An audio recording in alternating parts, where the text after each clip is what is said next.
Hello, this is the Stories Beside channel. I release videos every day for you. Subscribe and click the bell. Charles opened his eyes and sighed. There was screaming and breaking dishes in the kitchen again, and his mother was scolding his father again. He rolled onto his other side and tried to sleep. He didn't want to get up. He didn't want to see his drunken parents, who, apparently, had already found money in the morning and bought alcohol. It was the same day after day, and he was very tired of his parents being alcoholics. He didn't want to go to school. He almost didn't sleep all night listening to his parents and their friends sitting until late at night or songs and arguing. Then apparently fell asleep and then dozed off, and his stomach churned again from the cold. And he lay on his back, realizing that he probably wouldn't have to eat today either. How he longed to finally graduate and leave this house. He couldn't live here anymore. His parents didn't care about him, and he was a nuisance to them because he needed to be fed. And they had no money all the time because no one in the family worked. Every morning they went out to collect bottles, then went to the dump to see if they had thrown out anything worth selling. Sometimes they'd find something. And then they'd go to the UN commissions, and they'd give them money for the junk they were asking for. I told you I bought 2 bottles, but you hid one. And now you want to blame it on me. Mom yelled, and apparently threw something at Dad. She had such a habit, she couldn't swear for a long time, but tried to grab something heavier and throw it at the one she was yelling at. The only dishes left in the house were the ones that didn't break. The rest Mama Charles broke someone's head. I'll tell you again, I didn't take anything. You carried it all yourself. And when we got home, the first thing I did was make a glass for you to pour us some vodka in. So look for it yourself, because you're the one who lost the bag with the bottle. Why didn't you buy something to eat? We don't even have bread. If I bought bread, we wouldn't have enough for the second bottle, which I can't find now. At the word bread, Charles felt so hungry again that he groaned and turned on his stomach. Then he looked at the time and saw that first class had already started. He knew it was not good to miss school, but he couldn't go today in this condition because he was afraid he would get sick from hunger. Besides, they had a cafeteria at school, and there were always such smells coming from there that he always had a hard time holding back. So don't just sit there and shut up. Where could I have put the second bottle? I heard my mother's voice again. Where would I go when we never left the kitchen? Then it must be here somewhere, grumbled the father. Charles could not listen to any more of this dialogue. He jumped out of bed, quickly pulled on his pants, t-shirt, jacket, and jumped out the window into the yard. He didn't want to see his parents because they'd be bothering him with their bottle too, and he didn't care about that. He was walking down the sidewalk and thinking about where he could get some food. He heard a familiar voice. "Why aren't you in school?" He turned around. He was his class teacher, Adriana. He walked up to her, said hello, and then said, "Couldn't make it today. Parents are drinking again for a week. No food at home. And I realized that starving at school could make me really sick." Adriana always knew everything about everyone, so you could tell her everything. And the guys loved her very much because she always tried to understand them and get into their situation. This time, she looked at Charles sympathetically, and then she said, "Come on, let's go to my place, and I'll feed you. You're really going to faint from hunger. That's not good.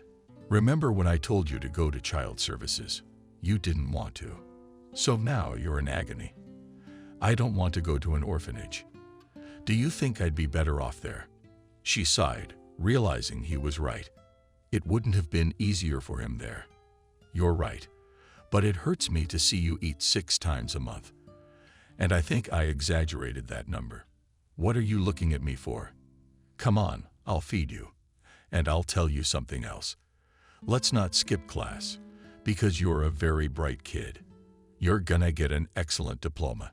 You can get in, get an education, and make something of your life." "I understand, Adriana. I just couldn't go to school today. I'm exhausted." "I understand," she said and slapped him on the head. She lived not far from the house where Charles lived. True, her house was very different from his parents' house. It was manicured by him and beautiful. Surrounded by a fence that was painted with green paint, there was a garden near the house where trees and flowers grew. True, now on the trees were just beginning to turn green, these leaves, because spring had just entered its rites. Why are you frozen? Come on in. Now I'll quickly feed you and run to school. And you, please, you have to study today. Do all your homework and come to school tomorrow. If things are so bad, tell me, I'll feed you myself. You know, I live alone. So come over anytime. Don't be shy. Charles, I really want you to do something with your life.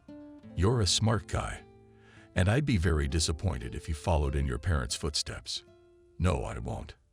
I just want to graduate high school and then move far away from here and never come back.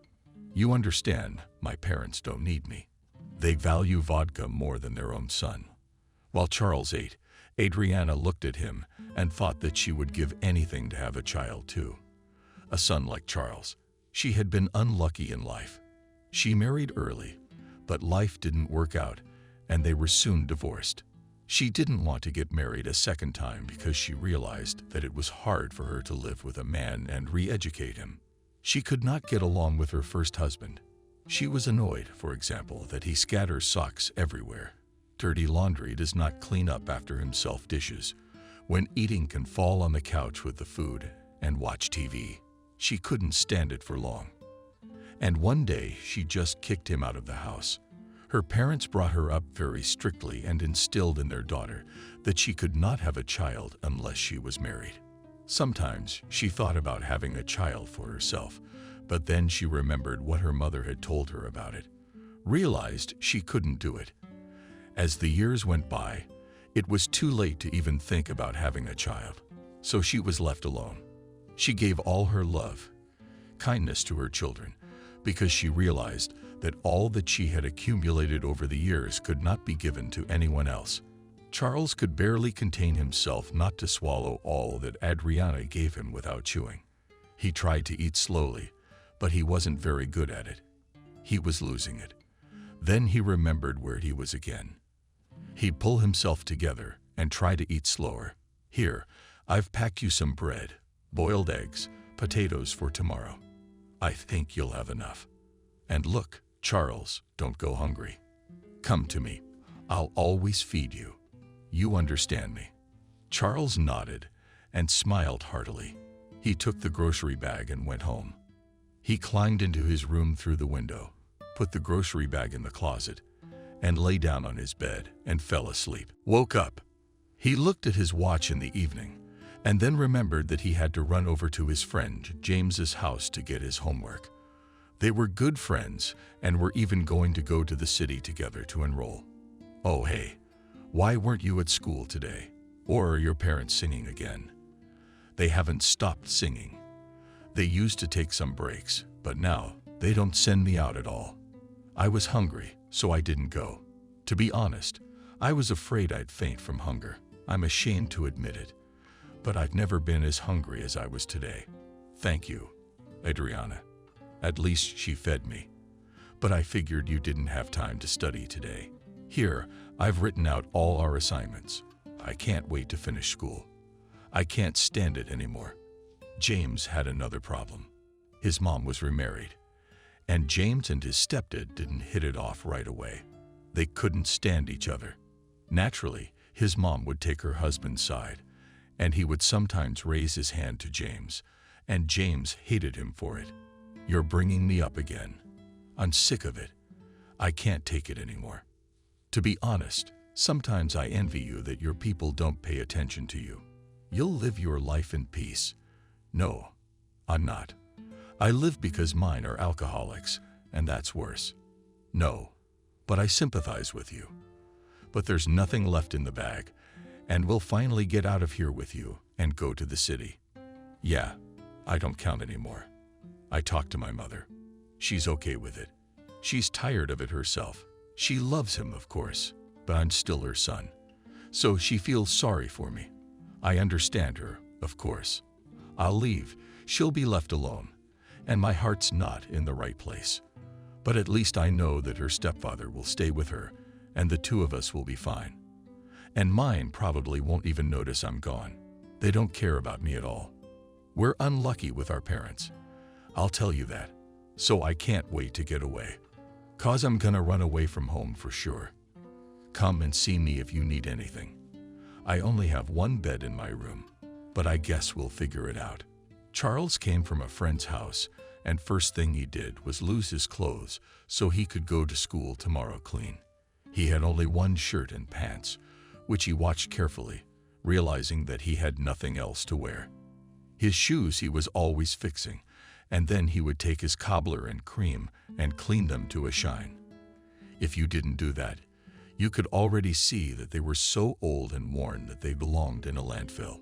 Then, when the things for school were ready, he sat down to his lessons, realizing that tomorrow he would probably be questioned by his teachers. But he wasn't afraid of that, because he was perfectly prepared. Everyone marveled at him, how he managed to live with such parents, and not to skip school, do his assignments, and in general study for only A's. Most often students tried not to go to school, saying that they were unlucky with their parents, who do everything for them not to study. There were a lot of kids like that at school who had drinking parents. With Charles, it was the opposite. He tried not to skip school. His lessons were always ready. He liked to study very much. Adriana was pleased to see Charles come to school. He said hello to her and went to his seat. He sat next to Betty, the girl who was calm, quiet, and modest. They hardly spoke at all. And what was there to talk about with this theory, who was always afraid to look him in the eye? Another thing, Kathy was a companionable girl. She was always friends only with boys. She was also a very pretty girl. She knew it, but she took advantage of it. Charles, hey, why weren't you here yesterday? Did you skip school? No, Lenya didn't. I just had a situation where I couldn't make it. Why didn't James even tell you? We asked him yesterday, and he doesn't even know anything. Where is he, by the way? Or did you two take turns skipping school? He should be here. I went to see him yesterday. He told me he'd be there for sure. Probably overslept. James got to school, but he was late. When he entered the classroom, everyone realized he had a huge bruise on his face. Everyone immediately guessed that his stepfather was probably displeased again, and apparently, James began to argue with him. Naturally, that's what he got for it. James, who did that to you? Adriana asked. Yeah, I had a bad fall. James, don't lie to me. You know I can't stand it. Your stepfather hit you. James nodded and lowered his head. Why? What didn't he like this time? I told my mom I was going to go to school when I graduated, that I'd already made up my mind. And he told me that I should ask his permission first and then decide what to do. And I told him he's nobody to me to ask him anything. So he got mad. Oh, I see. All right, I'll come over to your house tonight and talk to him. If he doesn't want me to go to the right place, he can control himself. Now, guys, open your books, because class has already started. Adriana was their physics and chemistry teacher.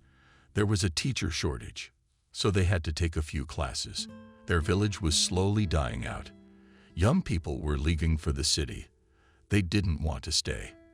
And that's why there was a catastrophic shortage of teachers and doctors. After school, Charles, James, Christina, and a couple of other friends went behind the school to sit on a bench and chat.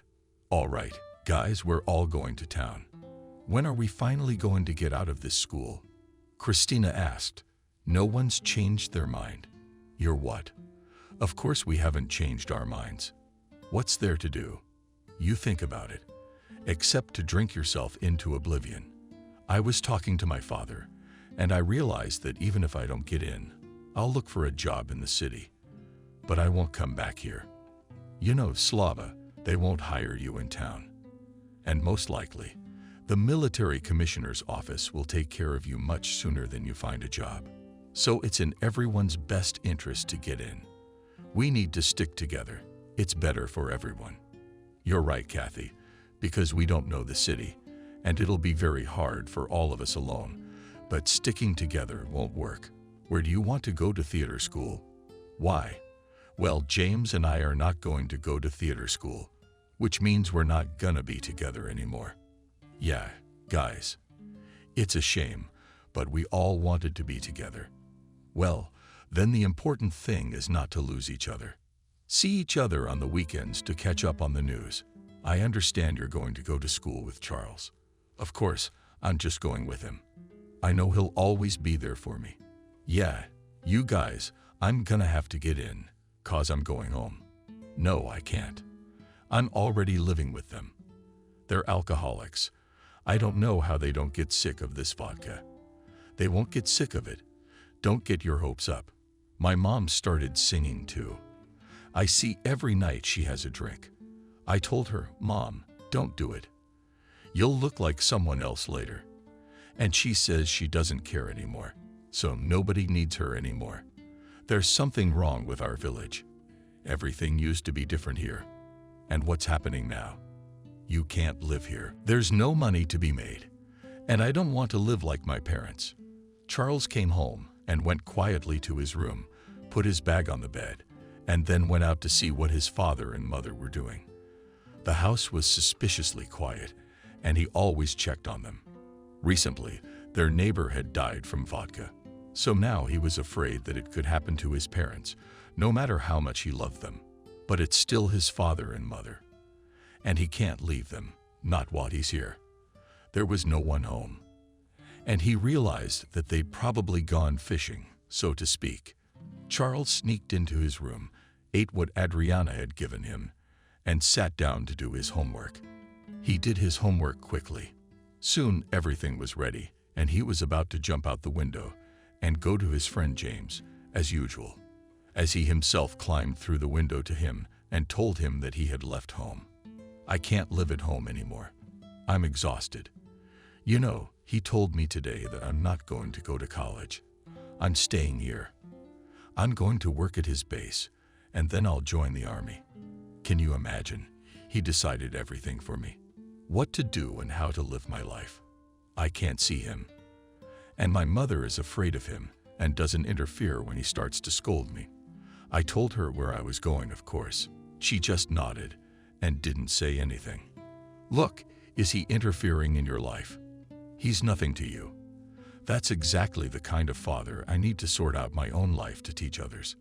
My mom makes more money than him, so he joined her to make a better life for himself. I think she's already regretting having him around. Anyway, I've left and I'm staying with you for now. That's fine. Just be warned, there's nothing to eat at my place. Everything my teacher gave me yesterday, I've already eaten. Don't worry, my mom gave me money. She knows how things work here, doesn't she?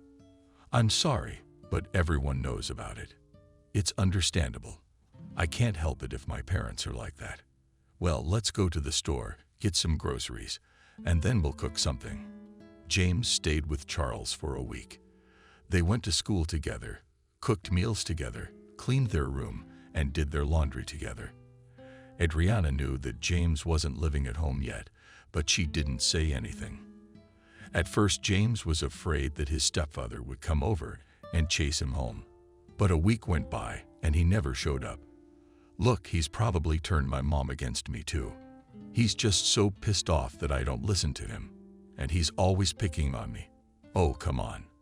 Forget about him. The important thing is that you show him your position, and that you won't listen to him. Exactly.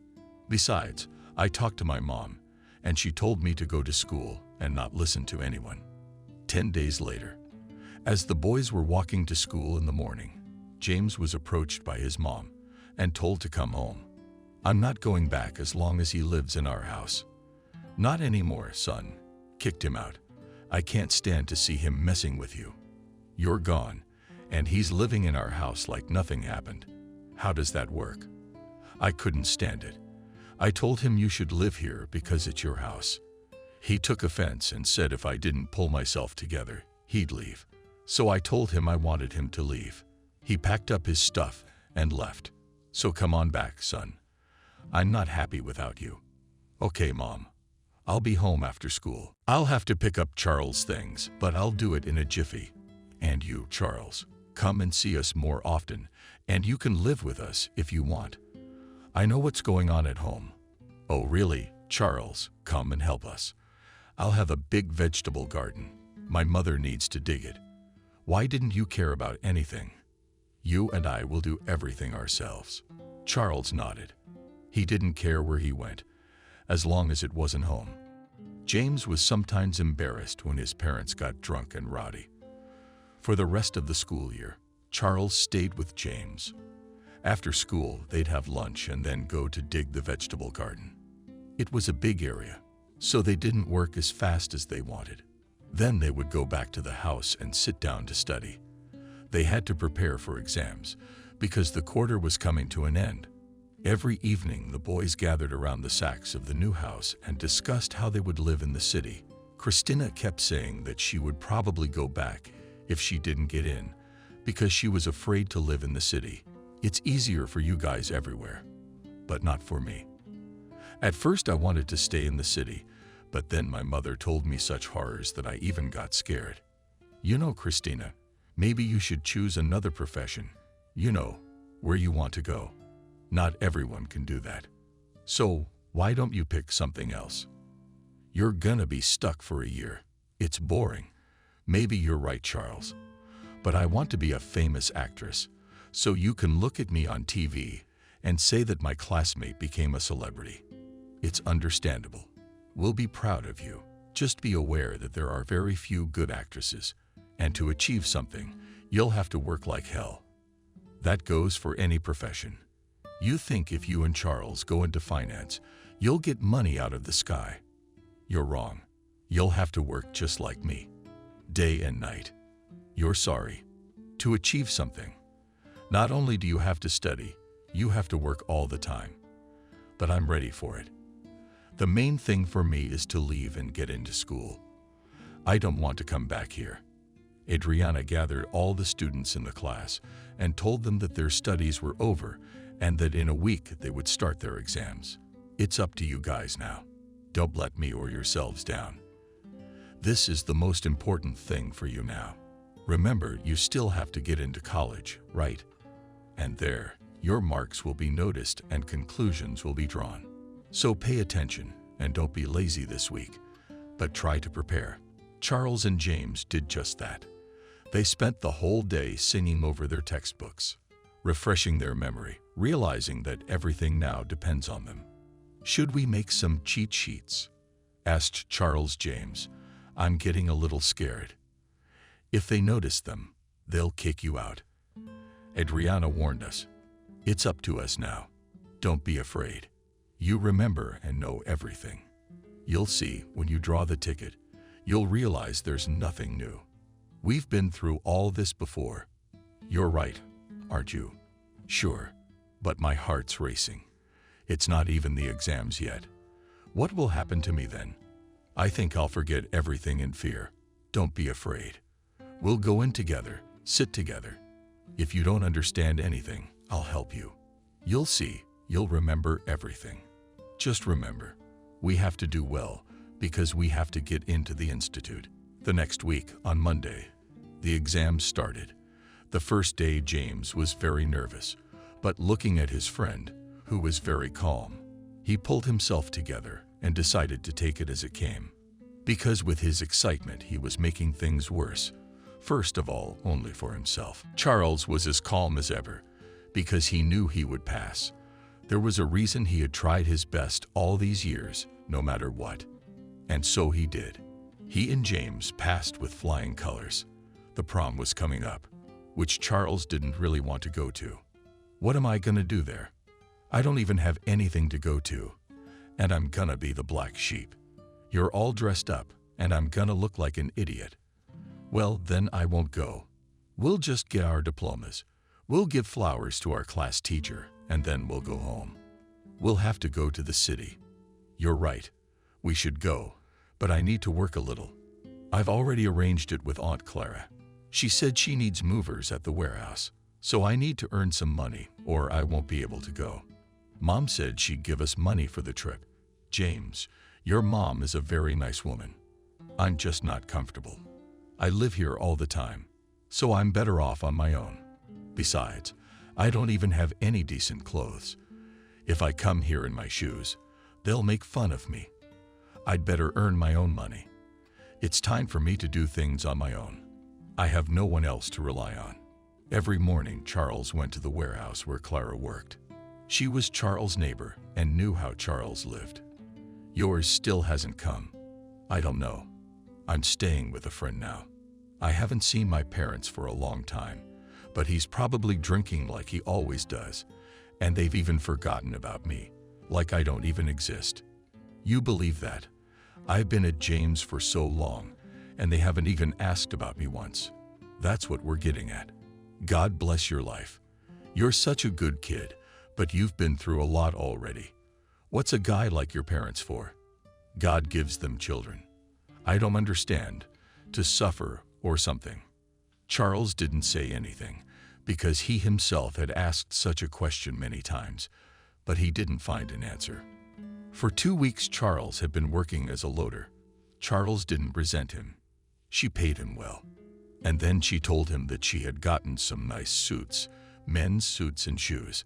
I put a couple of suits aside for you after you're done here. You should try them on. I've also got some shirts and stuff for you. You'll be there. As you go, whatever's good enough to put away.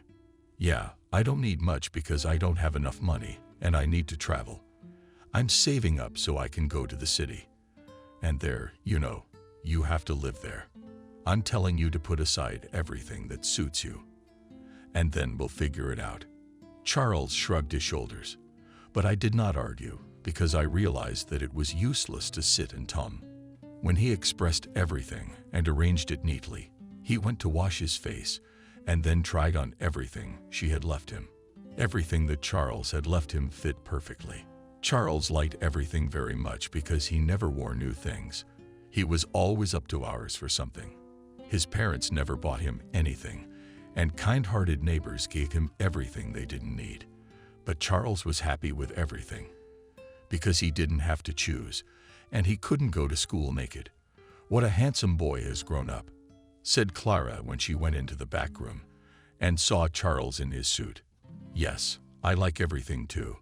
I just can't buy everything. I think a suit is too much. Just pants, a shirt, and some shoes. I don't know if I'll have enough money though. Well, you can have it all. I've already paid for it. It's my gift to you. I feel sorry for you. And you know I don't have anyone, so I can afford it. Besides, you're a nice guy. You've cleaned up my warehouse so well. It's a pleasure to work here myself. You deserve it, and I hope it works out for you. You'll get in and you'll learn, and you'll be a wonderful person. Don't forget us. When you come here, remember your home walls. Realize that you are very angry with your parents, but you should visit them. No matter how they are your relatives. In the evening, Charles went home and thought that when he would finally get on his feet and earn a lot of money, he would be sure to thank those people who helped him. Goodness should not be forgotten.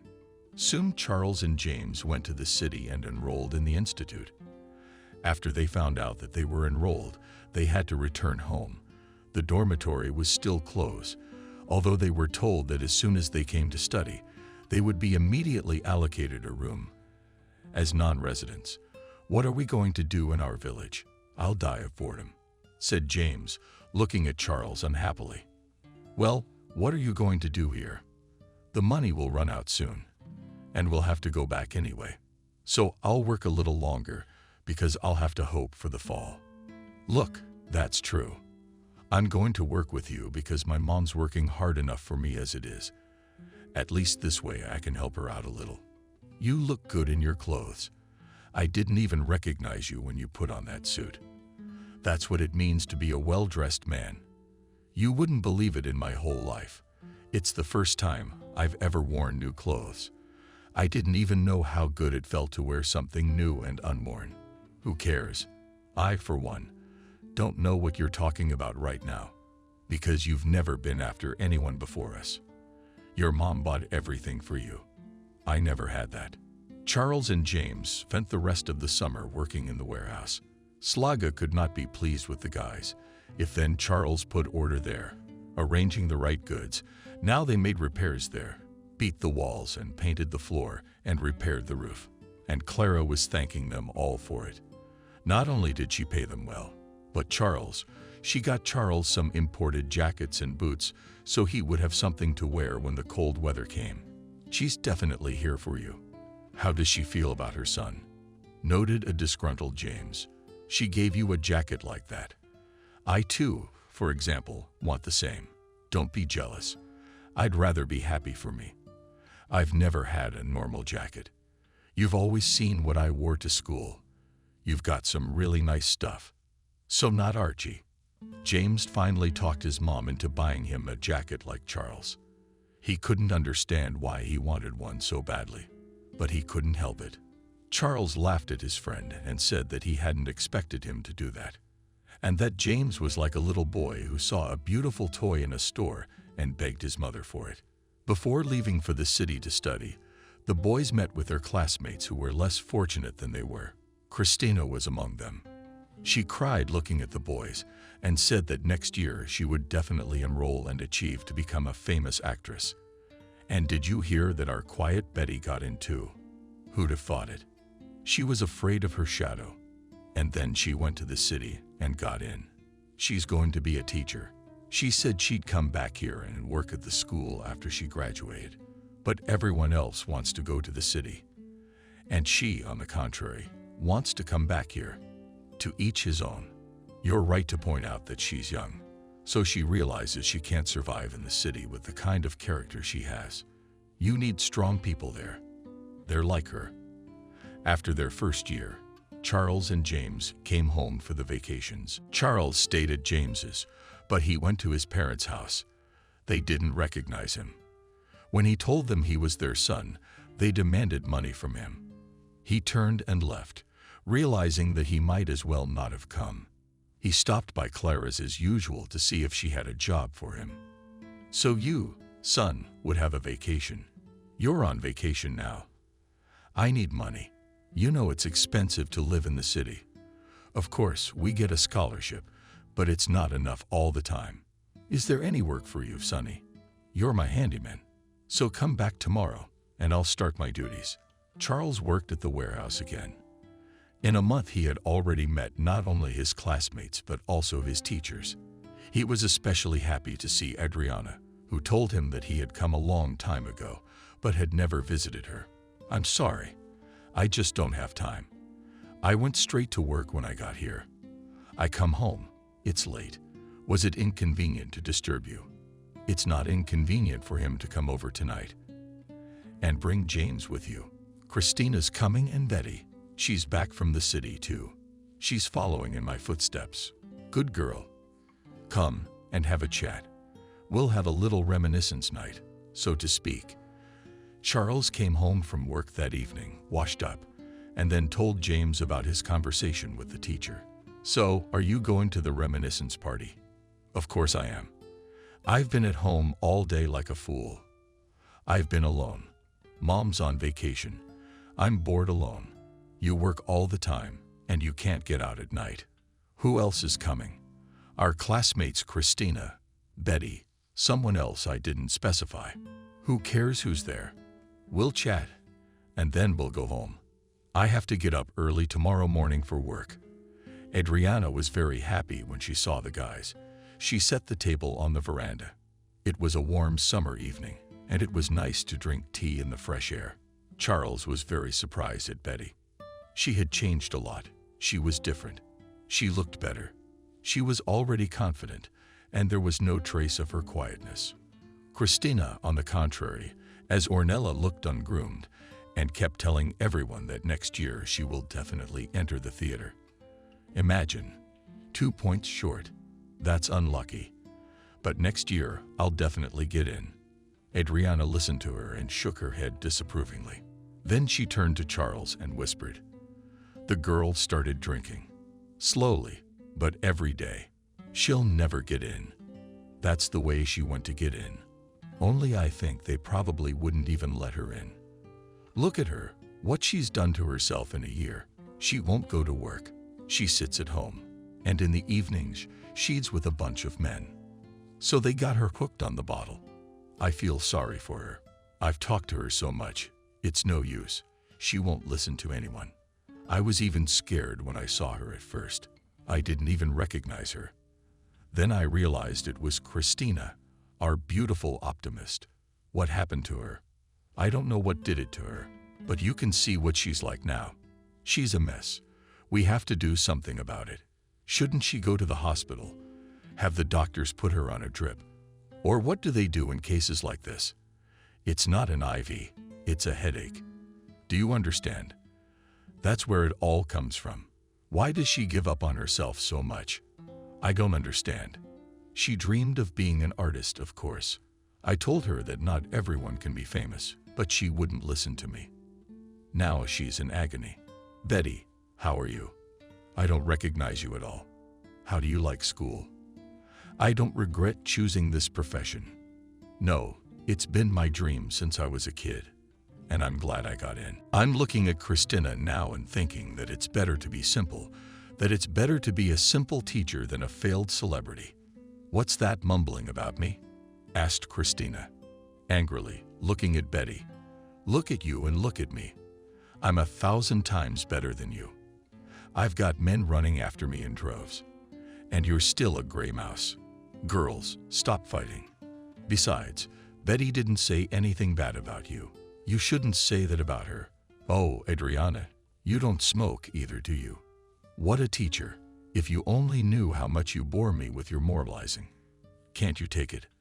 I've always hated you, because it's your fault that I failed. You've always been so supportive of everyone but me. You're the only one who told me I couldn't make it. I was the only one you didn't believe in. And that's just the way it is. Everyone's doing well except me. Even though I was the best in school. Handsome, smart. But you were jealous of me and you blocked my way. What are you talking about, Christina?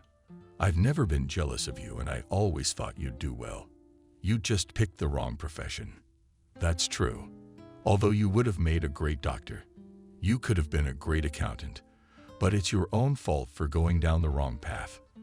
The guys were silent, listening to Adriana.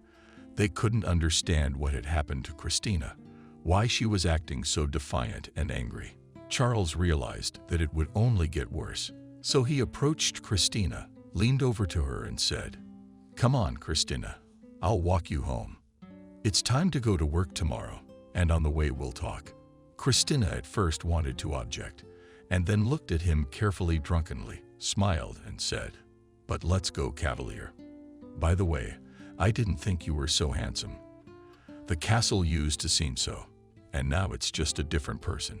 They were silent almost the whole way. It became a little chilly, and apparently, the alcohol began to be weathered. Christina spoke more clearly. "I don't know what's happening to me. I look at you. You are all in business. You study, live, and I exist. I came this time to enroll. And they told me at once that I had nothing to do there. I looked at myself in the mirror and realized that this year I'm very strong. My mom is sick, always nagging at me that I did not sit at home, and went to work. So I went and got a job at the motor pool. And all the men work there. You know how it is. So in the evening, we have a beer or vodka with them. After a day's work. That's how I got used to it. I even had an affair with one of the chauffeurs. But why would he want me like that? Just for a walk. And they only want to marry people like Betty. You can't imagine what they do to them when she comes here on vacation. When she comes here on vacation, men forget all about me. I feel bad. Listen, Christina, but it's good that you realize all this. It's not too late to pull yourself together, reconsider everything, and start living. You couldn't do anything. Come to the city, finish some courses to work. Go and see for yourself how you will do everything, and your life will change. I look at you, Charles, and I wonder how you grew up to be such a good guy. With parents like yours. They're total alcoholics. It's like you're not their son at all, because you didn't want to live like them. And you, Christina, if you don't stop drinking, We're gonna turn out like us and our parents." A year passed after that conversation. The boys came back for vacation, but Christina was not in the village, and no one knew where she had gone, as Adriana told them. After that meeting, when Charles went to see her off, she quit her job, packed her bags, and left. Didn't say where. Charles was glad that Lenya had listened to him and had not stooped further. He was glad she had done that and hoped she would do well. After the institute, Charles and James went to work in a newly opened firm. They realized that they would not be hired anywhere else. They had just finished their studies. They didn't have much experience, but they were pleased that they met such an entrepreneur who surrounded himself with young and very promising people. Already in 6 months, the firm began to bring in a good income, and the guys were happy. They could already afford to rent a nice apartment in the center of the city, and Charles was still saving up for a car because he did not like to push in public transportation. James didn't have money.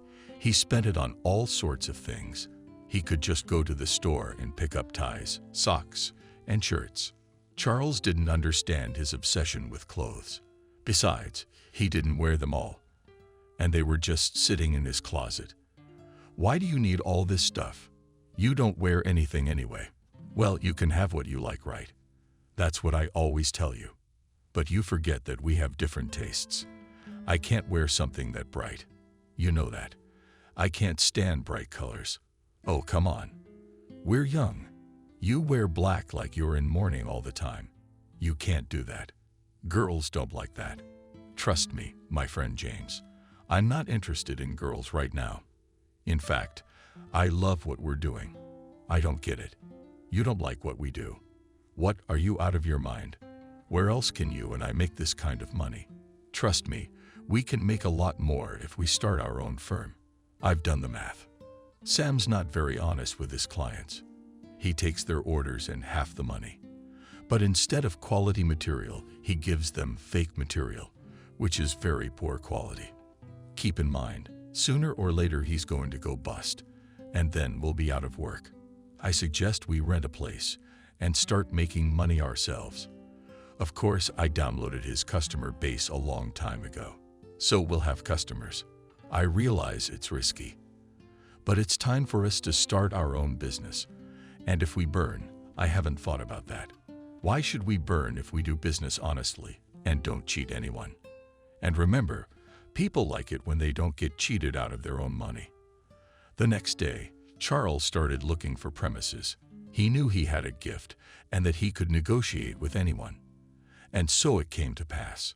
The owner of the premises gladly gave him the keys, took half the amount of money, and gave him time to get the business up and running. Charles bought another computer and got to work. He advertised his company, which he called Jupiter, and waited for calls. James was calling everyone, telling him that their boss was gagging. He's very unhappy. He's gone on sick leave. He says he has some problems, and he can't solve them without your help. And I even know who gave him those problems. And it's me, or rather us, because you and I have a firm that's up and running. Orders are pouring in, so I had to find people to help me out. So why don't you take a sick day too, because I've got a lot of work to do. Look, then I'll leave right now. The chief's out of town and said he won't be back till tomorrow. So why should I sit here? I'd rather start working with you. A year later, Charles was able to buy an apartment and a car. Their firm prospered and expanded. James was happy that now he could afford absolutely everything. And the first thing he did was to take a ticket to Spain, where he had always wanted to go. Charles was not against it, knowing that if his friend had something in mind, it was impossible to change his mind. After that conversation with Charles, Christina decided to pull herself together and leave her hometown. She realized that if she stayed, she would continue to live like this. She saw how Charles looked at her with pity and realized that it was not a good thing. She had always liked him, and she wanted to do something to make him pay attention to her, but for some reason he'd never been interested in girls.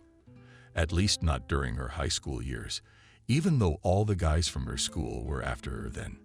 She came to the city, rented an apartment, and took a makeup course. She was very good at makeup and hairstyling, and soon she was working in a beauty parlor. It wasn't bad.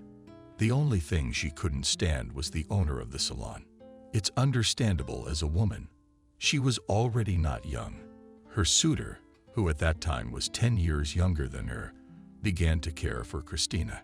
She told him not to pester her because, firstly, he was not her type, and secondly, let him live with his mom, who was babysitting him. She did not understand what he said to the salon owner. Apparently, something like that she does not give him a pass. And she fired her and told her not to dare to go to other salons because she would do everything to keep her out. She actually made good on her threat, because wherever Christina went, they wouldn't hire her. She studied like that for a month, and then packed up and went back to the village. There she opened her own salon, where she did haircuts for men and hairstyles for women. The income, of course, was small, but she had enough to live on. She also lived with her mother, who became increasingly drunk and often ill. A little under the spear of money, Christina sent her to a sanatorium to be treated. Christina sat in the hairdresser's shop and read the newspaper. There were no people, and she was bored, realizing that, as always, Monday is such a day that it would be possible to go to work and not go out. Suddenly, she saw a beautiful foreign car pull up to her salon. A guy got out of there, looked at the sign, and went inside. "Hi, can I see you?" said Charles, smiling, and approached Christina. Charles surprised Christina. "Listen, I don't recognize you. Are you like this?" "Like what?" "Well, it's obvious that you have money. You must be a big businessman." "I don't say I am. But things are slowly developing. So I decided to come to my home village, so to speak, to relax. I left James in charge. He just got back from Spain. He's rested and tanned. Now let him work. I'll stay here for a few days. To be honest, I didn't think about where to stay, because I've already been to my parents' place. It's such a nightmare there. I didn't want to stop. Hey, why don't you come stay with me for a while? My mom sent my mom to a resort. Let her rest a little. Maybe she'll quit drinking, and you and I can sit and talk. I just need to go to the store for groceries, because there's nothing tasty in the house. I wasn't expecting company, to be honest. Well, look, Christina, if it's convenient, I'll do it. Honestly, though, I thought you'd be married by now. No, I haven't. To be honest, I don't want one yet. And there's no normal ones around here. Anything goes straight to the bottle. I don't like it. We have girls getting married. And if their husbands start drinking, they drink together. So they're getting drunk. I see. Well, let's go to the store. I'll drive you, and we'll get what we need. To be honest, I'm pretty hungry. It's just from the road. Is it okay if you close your beauty parlor now? It's okay. It's Monday. You can see it's empty. So, all day long. So I would have left soon anyway. At the store, Charles picked up some groceries. Christina said in surprise when they got into the car. Look, Charles, you've bought so many delicacies. We can't afford such things here. You really are a very rich man. No, Christina, I'm not rich yet, but I'm trying to be. To be honest, I still remember my childhood very well. The hunger I was constantly experiencing, and I made a promise to myself that I would never go hungry again. I would do everything to live a normal life. Have you been to your parents' house? I have. What's the use? They're really down in the dumps. I was thinking of taking them to the hospital and getting them coded. But they say they have to agree to it. But they don't. For them, vodka is life. Charles and Christina talked most of the night, drinking wine and snacking. They didn't realize how they'd ended up in bed. In the morning, Charles woke up, looked at Christina lying next to him, and smiled.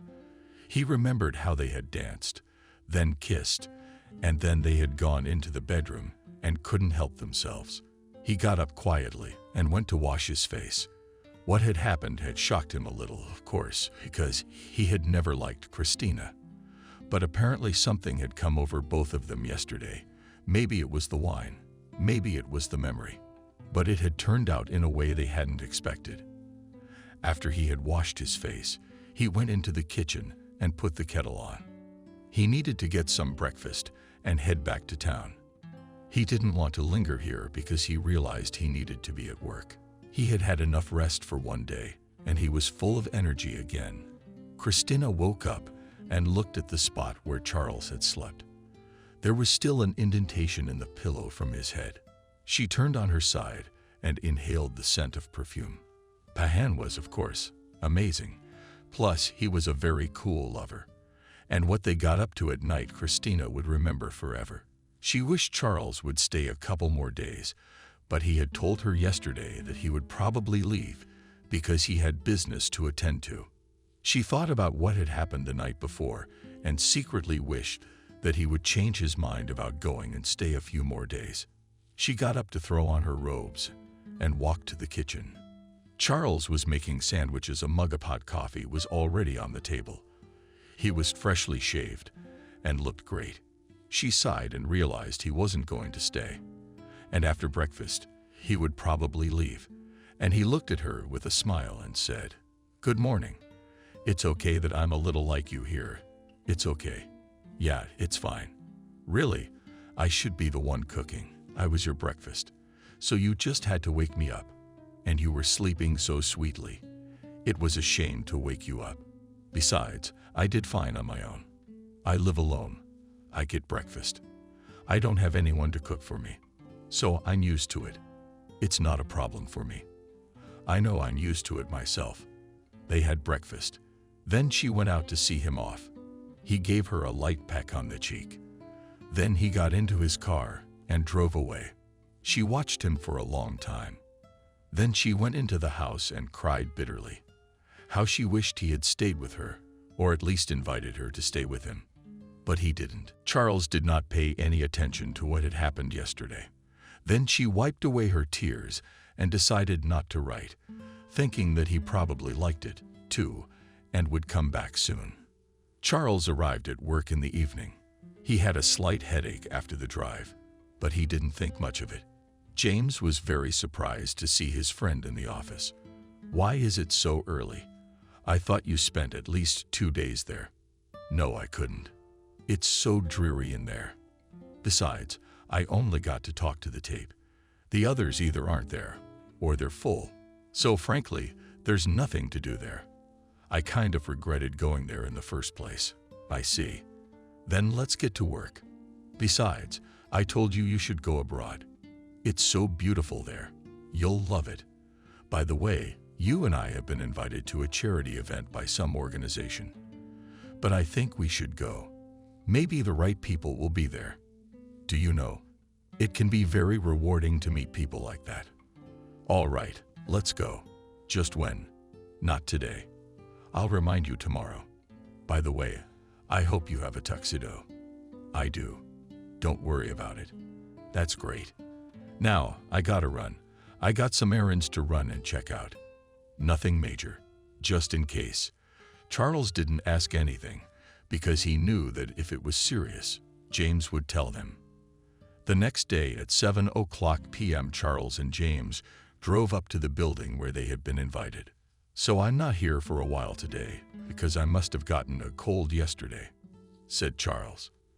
"I don't feel well. So you're here all right today. You should rest more often.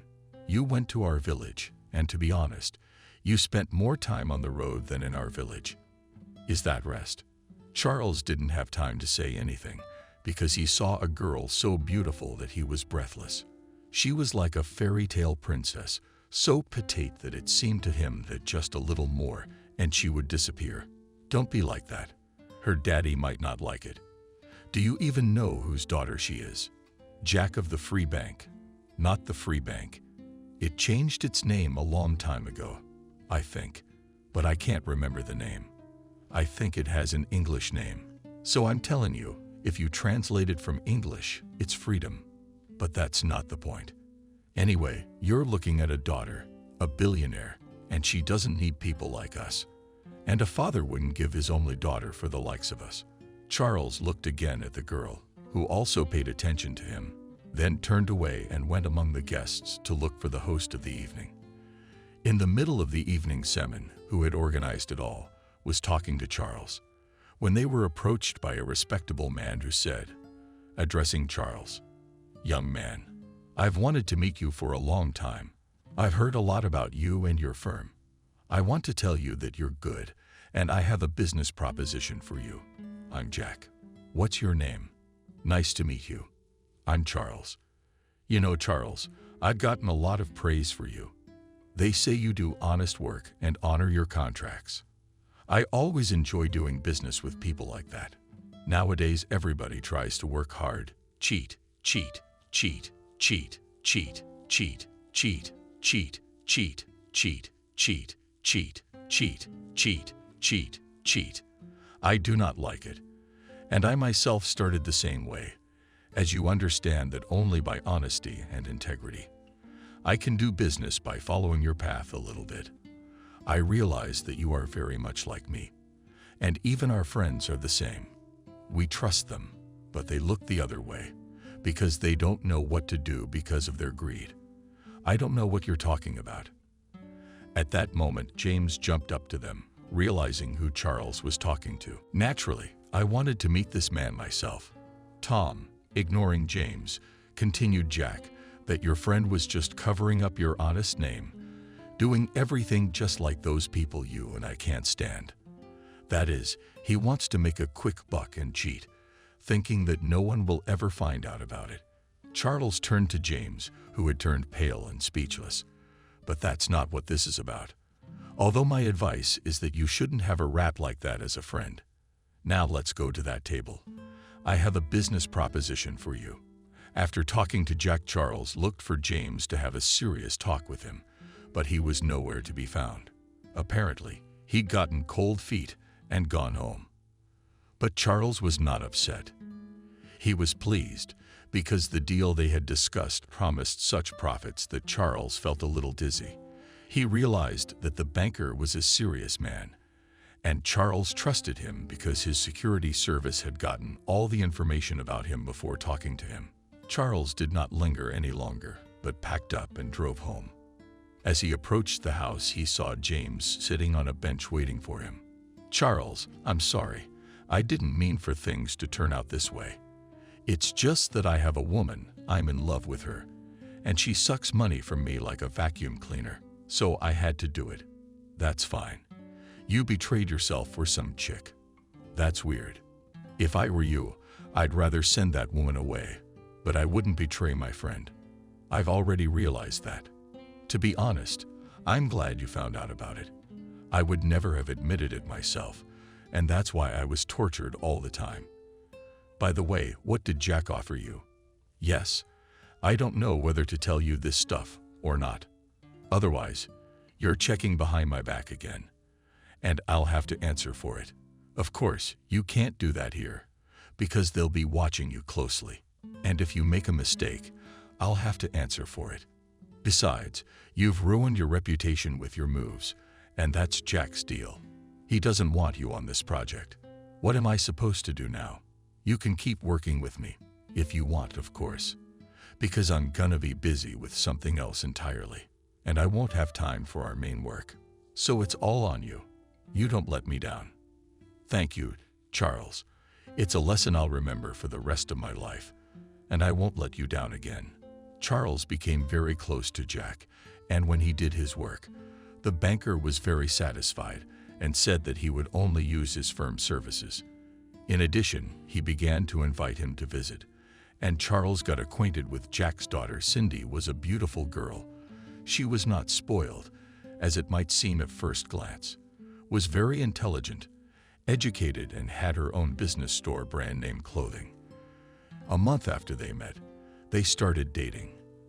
And after another month, Charles proposed to her and she accepted. Jack was very happy for his daughter because she had always wanted to have a son-in-law like Charles. He saw that this guy would go far because he reminded him of himself in his youth. After the wedding, the newlyweds went on a cruise on a white liner. Cindy had always dreamed of such a trip, and Charles decided to do her a favor. In addition, he himself was happy to get away from work a little and give time to his beautiful wife. Christina now waited every week for Charles to arrive. It didn't, but a month passed and he never showed up. But she found out she was pregnant. She knew perfectly well that it was Charles' child. And at first she was very frightened, but then she was happy. She realized that if Charles knew that they would have a baby soon, he would marry her immediately, and they would have the family Christina dreamed of. The important thing is that he gets here on time. You can't see the belly yet. It'll be embarrassing, and there'd be gossip in the village. But as the days passed, month after month, Charles never showed up. Already the belly was visible, but not very much. But Christina began to wear more spacious clothes so that no one would suspect anything. One morning she was going to work when she saw a cab that pulled up to Aunt Varia's house. James got out of the car, laden with packages and bags. He was holding a huge bouquet of flowers. It's understandable. The son came to congratulate his mother on her birthday. Christina hurried to him to talk to him. And of course, to find out about Charles. "Christina, hi. Where are you going?" asked James cheerfully, trying to close the car door. "Let me help you, because you have your hands full." Christina rushed to him and closed the door of the cab. "I came to congratulate my mom. Yes, I couldn't miss such a celebration. Why are you standing there? Come in, let's talk a little. I won't be long either. I have to go back tomorrow. You know, work." "I understand, sure. Okay, let's talk. Why don't you take a cab instead of your own car? Last time Charles came by in such a cool car. I thought you had one." "No, really. I'm afraid to drive. I had an accident in the city once. That was it. I can't drive." Aunt Varia wasn't home. Apparently, she was at work, so James took over. He cut the appetizer, put the kettle on, and invited Christina to the table. "Listen, Christina, it feels like you've put on a little weight, and you look beautiful, very becoming." "Thank you." Christina blushed and then asked why. "Charles did not come. Or he has a lot of work." "Yes, we have a lot of work. And he could not come because he recently returned from a wedding trip. I'll show you a photo from the wedding. You'll see who he married, and you won't believe it's the daughter of the richest banker in the world." James said something else, but Christina didn't listen to him. The only thing pounding in her head was the thought of Charles getting married. She looked at the pictures and it took her breath away. The bride stood in such a gorgeous dress and was so beautiful that Christina realized she was not even a match for her. Charles was standing next to her. He was just like the bride, groomed, handsome, and they looked really well together. Olechka ordered her dress from Milan. She knows it well, because she has her own store with clothes from Paris. Of course, her father helped her to open the store, but she did well on her own. "Yeah, good for her," Christina whispered. Then she got up and said, "Well, I'll be going. It was nice to see you. I have to go to work and open my salon." "Oh, okay. Well, if anything, come by tonight. We'll talk some more." Christina nodded and went outside. Tears were running down her cheeks, but she didn't even notice them. She was thinking about what she had just learned. What did she really expect after that night? Charles wouldn't come back and offer her his hand in marriage. No, he would never do that. And that's what she'd realized at the time. She was just hoping for something because she loved him so much, and he'd forgotten about her as soon as he'd left and married someone else who suited him better. And now she was pregnant and had to raise the child on her own. She didn't want to go to work, but went to the store and bought a bottle of vodka. She wanted to get drunk and forget about everything. For a week, Christina didn't come out of the drink. She realized what she was doing was wrong. It only made the child feel bad. But she couldn't give it up, because only in a drunken state it was a little easier for her. Then, as she sobered up, the pain returned, and she began to hate not only the memory of Charles, but also the child of his, who was essentially innocent. Her mother could see that something was happening to Christina, but she couldn't figure out what. She felt sorry for her daughter and decided to talk to her. Why don't you tell them what's going on with you? Why are you acting like this? There's nothing to drink again. You're about to turn into an alcoholic. I don't care anymore. Drunk, muttered Christina. Still ahead. Only shame awaits me. What shame? Her mom didn't understand. And such, that I pregnant baby on a walk, and now I will raise it myself. Because daddy doesn't need us. He married someone else, and he doesn't even think about us. Nothing. People will talk and forget, and you'll have a baby soon. So don't drink. You're doing him a disservice. I don't want anything anymore. I don't want a baby either. But the mother managed to convince Christina not to drink anymore and to think about her health. She convinced her that there was nothing wrong. Besides, she's not 15 years old to be judged by people. You're about to turn 30, so no one cares about you. And you don't have to explain to everyone what happened. Besides, I'm here to help in any way I can. We'll live. Don't worry. Charles was happy. He never thought he'd be so lucky to have a wife. She was a wonderful hostess, and she was the best at her job and the best at her job. And at home, she was great at everything. After work, Charles would fly home to hug his wife and then have dinner with her. The only thing that alarmed him was Cindy's fragile health. She was so fragile, delicate, that sometimes hugging her, he was afraid that not calculate the force and hurt her. Besides, she had headaches all the time, and sometimes she was so pale that he was afraid for her. I'm strong. I've just had this since I was a kid, and doctors told me that as I got older, it would go away. But so far, I haven't seen any improvement. Besides, I feel fine. So you don't have to worry about me. My dad took me to the best doctors because he was so worried about me after my mom died. He was so overprotective. He used to make me so mad sometimes. But then he got used to it and started to give me more freedom, seeing that I don't look like my mom and probably won't get sick like her. He must have loved his mom a lot because from what I understand, he never remarried after she died.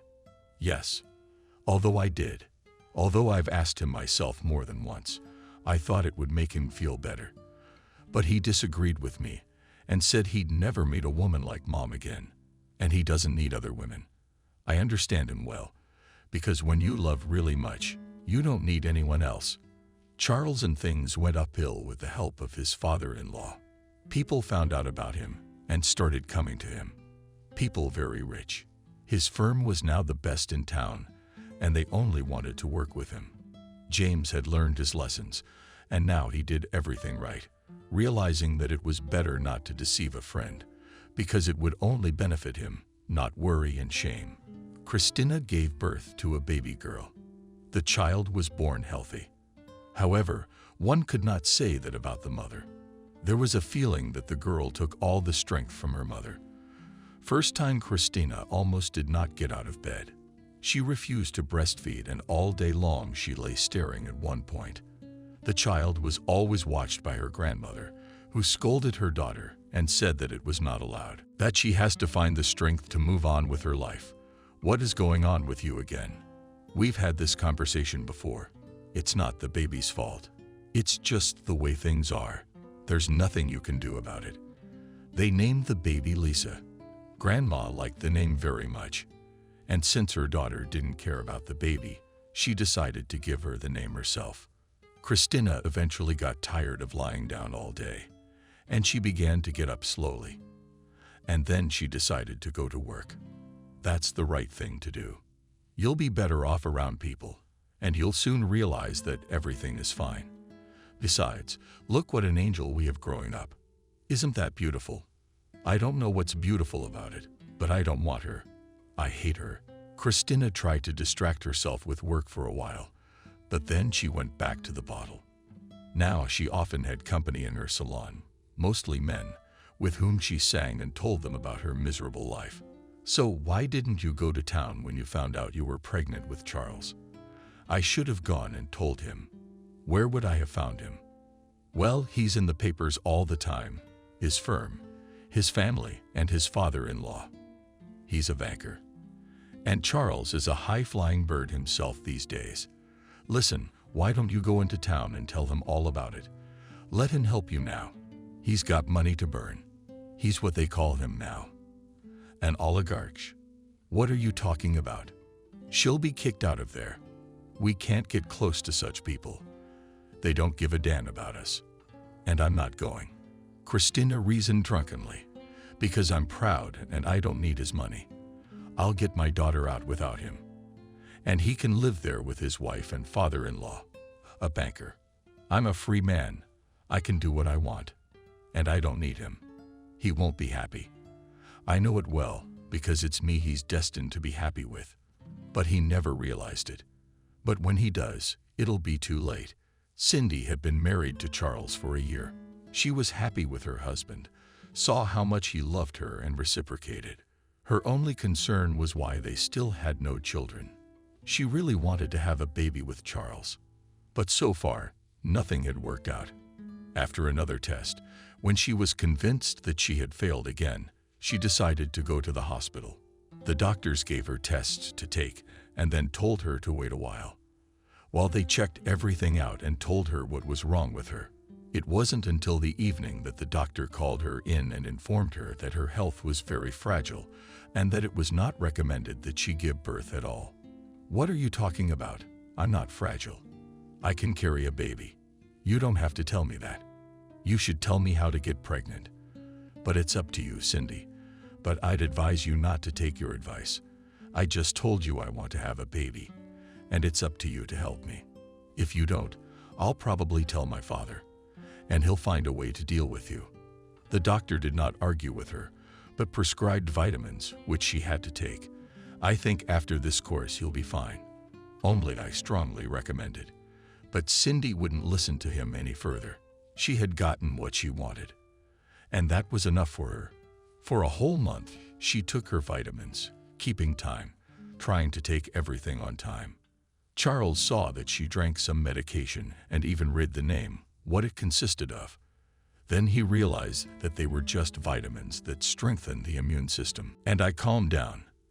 After the pills wore off, Cindy began to look forward to finally getting pregnant with her baby. This waiting was driving her crazy. She became nervous and anxious. Charles tried to entertain his wife, seeing that she could not find a place, became angry and aggressive. One day, after Cindy lost her temper again, he told her, "That won't do. Sweetheart, you've never been like this before. Tell me, what's the problem? Maybe I can help you. I'm really sick of your mood swings. I've got to do something about it, because I'm not an Iron Man either." Cindy looked at her husband and cried. Then she told him everything and cried even harder. Charles listened to her and laughed. "My darling, don't you think you're already in my position? Because what I'm seeing right now is just right for a pregnant woman." Cindy rushed to the bathroom, and 5 minutes later came out with a shining face and hugged her husband. Lisa turned 1 year old. She was already running around and helping her grandmother around the house. True, she called her grandmother Mama, and her mom called her Christina. Christina hardly lived at home now because she couldn't see her daughter. Kelly was very worried at first, and then she gave up and started raising her granddaughter on her own. But the fact that Christina abandoned her daughter was half the problem. The worst thing was that she continued to drink. Now she was out of work and lived with a man who kept company in the evenings. At first, Kelly tried to talk some sense into her. Her daughter told her to sleep at home because it was unseemly to behave like that. But Christina didn't listen to anyone. She didn't care about anyone, and she didn't care about herself. Charles was very worried about his wife when she was already 6 months pregnant. She was admitted to the hospital, and he only then learned that the doctors did not recommend her to give birth. He was outraged. That was the first time he had a big fight with his wife. "How could you hide this from me? I don't understand. Aren't we husband and wife? Aren't we supposed to trust each other? It's just that if I'd told you, a baby would have been out of the question." "That's right, because I don't want to risk my health. In this case, you were only thinking about yourself. You didn't care what I thought." When the fight was in full swing, The father-in-law came in and wanted to stand up for his daughter, not understanding why his son-in-law was going off the rails. "You don't understand. She deceived me. She only lied to you because, you see, she needed a baby. And the doctors told me it's not only dangerous to her life, it's dangerous to the baby's life. Why didn't you tell us any of this? Why didn't you consult the father or me? It's true, daughter. How could you do this to us? I mean, look at your mom. She died after she gave birth to you. She got worse and worse every day. There was nothing I could do about it.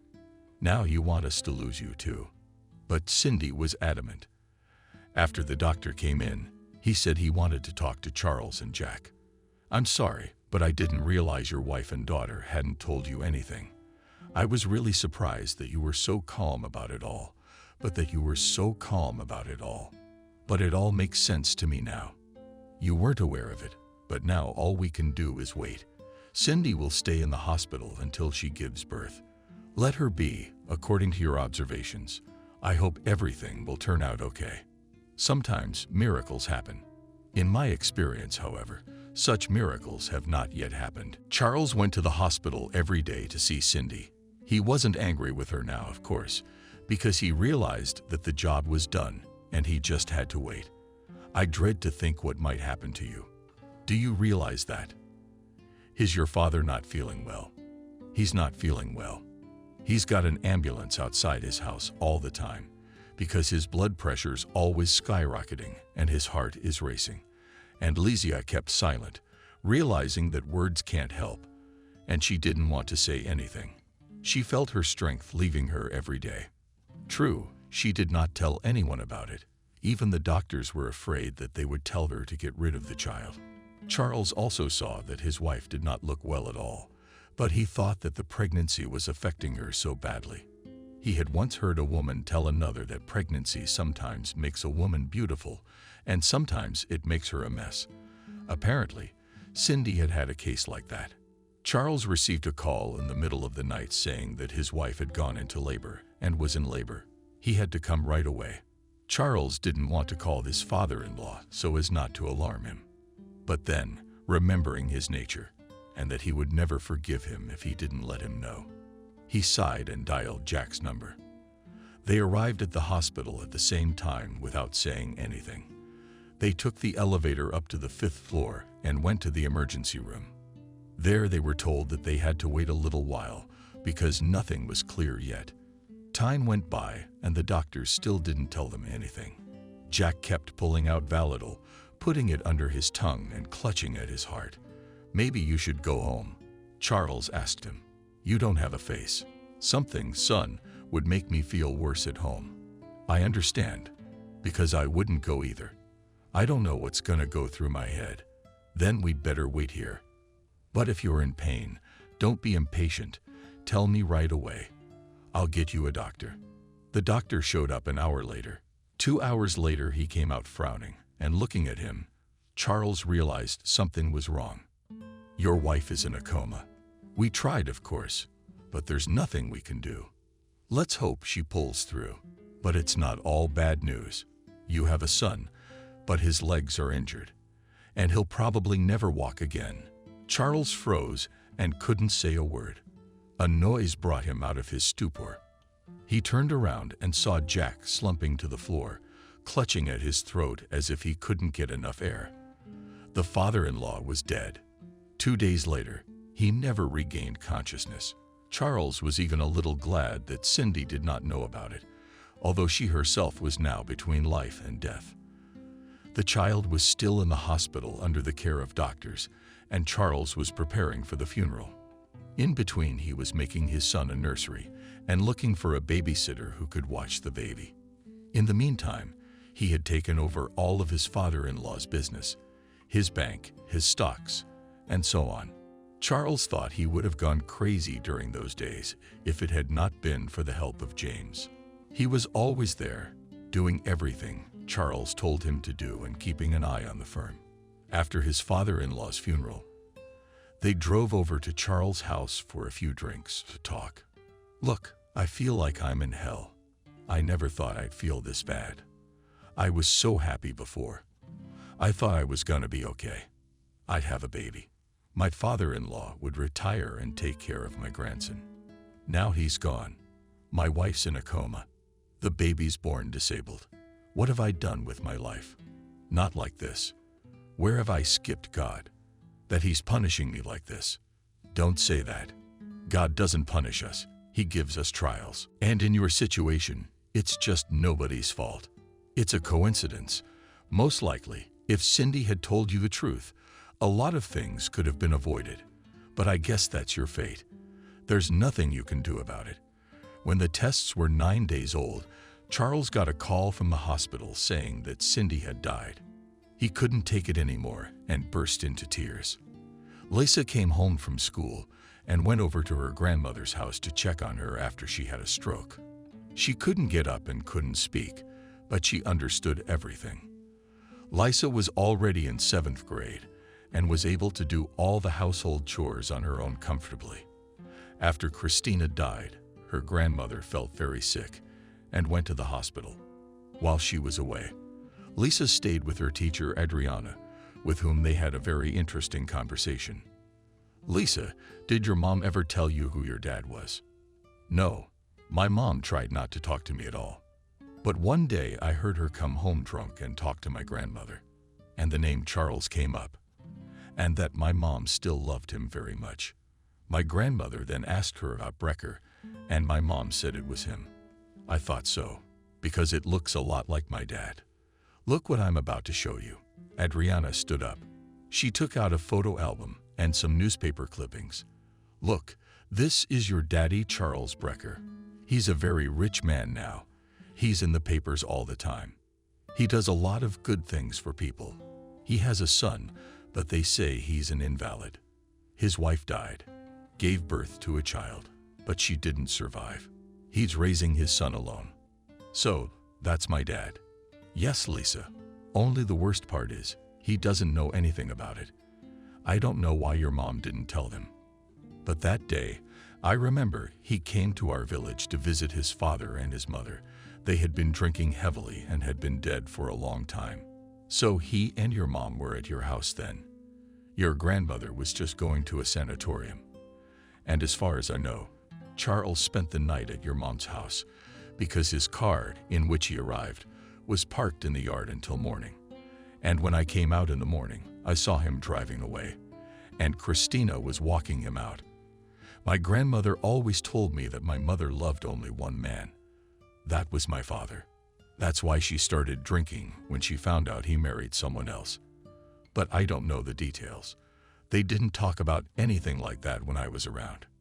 Okay, don't tell anyone about it either. Maybe you'll decide to meet your father later. But I don't think it's any use. A guy like Charles doesn't care. He's got enough problems of his own with people like us. Mason was 11 years old. He didn't go to school. He was tutored by teachers at home. He's used to it. I have nothing against it. He had his mother's temperament, just as calm. Only Charles saw that his son was very often sad. He had a complicated relationship with them. He didn't accept them for some reason. They tried their best, but they never managed to find a common language. Mason ignored them, disobeyed them, and generally did everything to make them leave and not stay with him for a long time. Son, you understand, I'm at work all day with you must be someone you know that you have very poor health. If something happened, you wouldn't even have time to call an ambulance. Not only was Mason born with bad legs, but when he was 5 years old, he got asthma. And now Charles was very afraid for his son. I'm not such a little boy anymore, Dad. So please don't patronize me. And those babysitters you keep bringing into our house, they're not trying to look after me. They're trying to please you. Do you understand me? I do now, but you can ignore it like I do. You know very well that I love only your mother and I'll never marry again. I know, Dad, and when I look at her picture, I see that she looked like an angel. You're right. And when I first saw her, I thought she looked like a fairy princess. I'd never seen a woman as beautiful as her before. Lisa believed that Grandma would get better. She couldn't even think that anything could happen to her. She knew she couldn't be alone. Besides, if Grandma died, she would be taken away to an orphanage.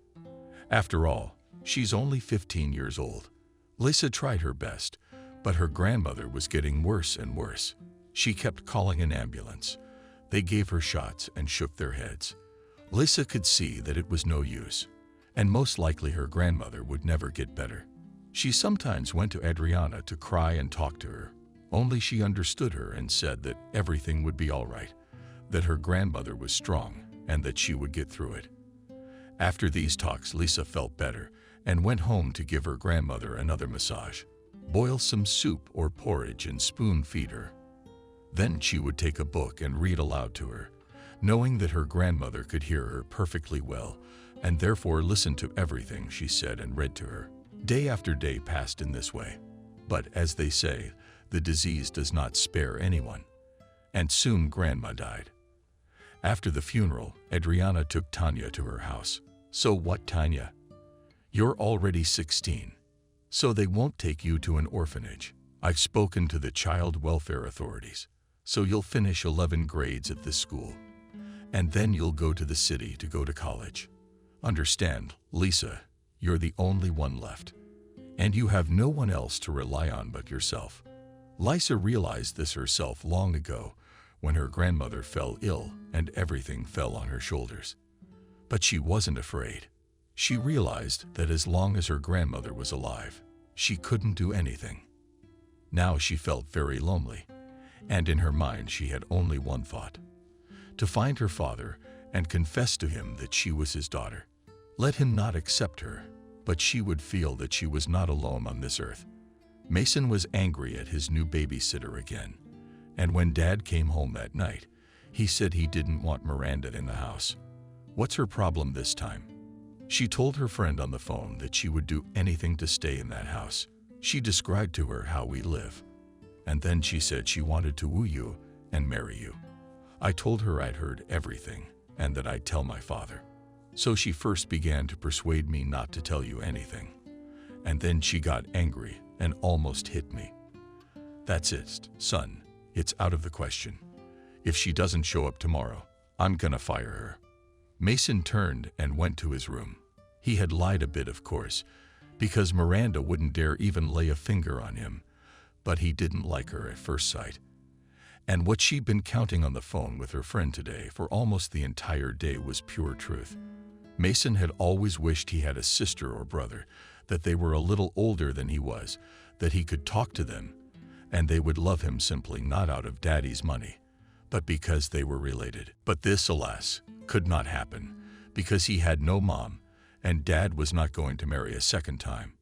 Sometimes, of course, he wanted his father to meet a woman who would be like his mother, but then he remembered how other aunts can't stand other people's children, and immediately realized that nothing good would come of it. Charles himself was already tired of the fact that he could not find a decent nanny. He didn't want to hire older women. Because at first, of course, he had older women with experience working for him, but his son was not interested in them. They quickly grew tired of his curiosity, not realizing that a child who could not walk was thus filling the void he had formed in his soul. He saw that Mason needed a mother or sister with whom he would feel comfortable, but there was nowhere to get one. And so the babysitters changed almost every day. He didn't know which agency to call anymore, because he had tried almost everything, and no girl was right for them. He sighed and called his friend James, hoping that at least he would have some advice. Hey, James again. Listen, I've got another problem. We're out of the loop again. Look, Charles, maybe we shouldn't do this. Your son's not a little boy after all. Fine, he can get by without a babysitter. Besides, he's not home alone. You have Molly around all the time, so don't worry. I'm not worried. Molly's in the kitchen all the time. What if Mason has a seizure? Plus, he's always dropping things in places he can't find. That's something you have to watch very carefully. Look, James, I can't lose my son too. Do you understand? Of course I understand. Okay, I promise I'll think of something, but not until tomorrow. Because it's too late to even make a phone call right now. Lisa went into her room and went to her closet to get her bag and put her things in it. She had already finished school and was going to go to the city to enter the institute. She gathered her documents, took her mother's and father's school picture, and put it together with her passport and certificate. She didn't have much money. Adriana gave her some for the road. She said that if she didn't get in, she shouldn't linger, but come straight home. You realize it's dangerous for a girl like you to be alone in the city. There's a lot of bad people out there. Yeah, well, just like everywhere else, except in our village, no one will hurt you. But in the city they can. From the train station, Lisa went straight to the institute. She knew the address because they brought brochures to the school in the form of advertisements so that they could choose where they wanted to go. She decided to try to enroll in the foreign languages department. She could speak English and German very well.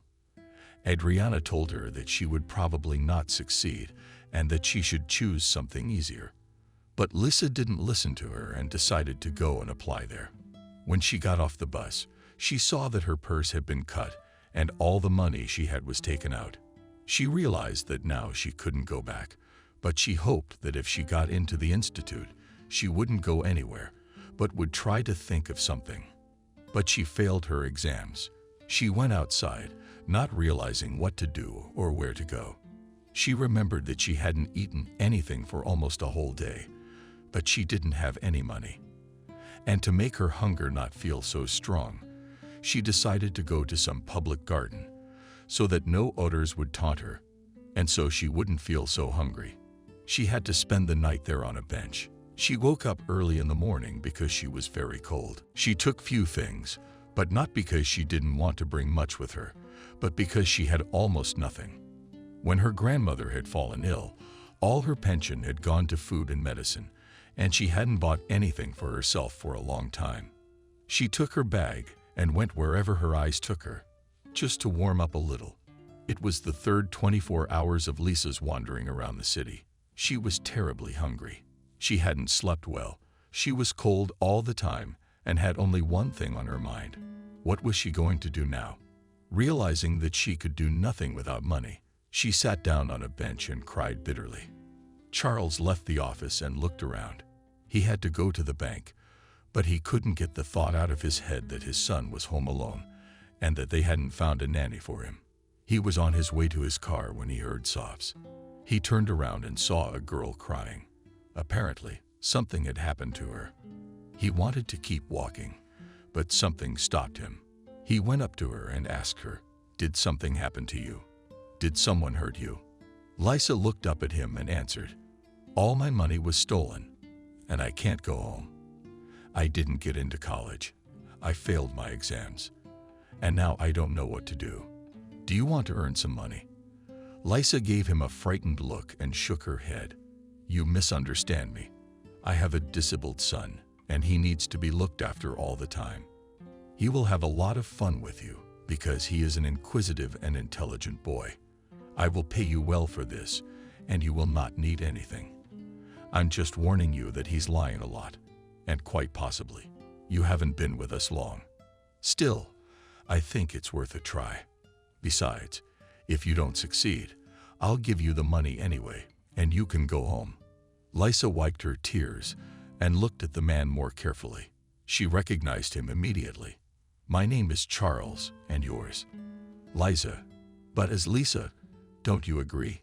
Lisa remembered what Adriana had told her about Charles and that his son was disabled. She realized that she would soon see her brother, even if only by his father, but still. The first thing Charles did when he brought Lisa home was to show her her room, and then he looked at her and said that she should probably start her duties tomorrow, because she looked very sore and tired. "Now I'll get a doctor to see you, in case you're sick, and then I can't let you see my son. Then our cook will feed you, and you lie down to rest. And tomorrow I'll introduce you to my son. I'll introduce you to my son tomorrow." After the doctor left her, Lisa showed her bag and put her passport on the bedside table. A photograph. Then a woman came in and put a whole tray of delicious food in front of her and left. Lisa ate and immediately lay down on her bed and fell asleep. So, you didn't even look at her passport. James was surprised when Charles told him everything. "You surprise me. I know there are plenty of con artists out there. And you bring the wrong person into your house. Yeah, she's young. She's still a little scared of the world. Well, I'll get my passport tomorrow and ask Rick to find out all about this girl." Early in the morning, before going to Lisa's, Charles went to the cook and asked her what she thought of the girl. "Oh, Charles, poor girl, she must not have eaten or rested for a long time. As soon as she ate, she fell asleep. So sound asleep that she didn't even hear me pick up the tray of plates and leftovers." Charles nodded and headed for Lisa's room. He knocked, but no one answered. Then he opened the door and entered the room. Lisa was sound asleep. He didn't want to wake her and was about to leave when he noticed a picture on the nightstand. He picked it up and frowned. The picture was of him and Christina. They were 16 years old at the time. The man looked at Lisa again, took her passport that was on the nightstand and walked out. He couldn't understand what it all meant. So he immediately turned to Rick. Soon the information was already lying on his desk. It was Christina's daughter and his daughter too. Rick told him everything in detail. He was a master of his craft. Charles always wondered how in such a short time he managed to find out everything about a person, even things he sometimes didn't know about himself. After he had learned all this information, James came to him, told him everything, and he replied, "And you're not afraid? I don't get it. What's there to be afraid of? It's my daughter. What if she's trying to get back at you?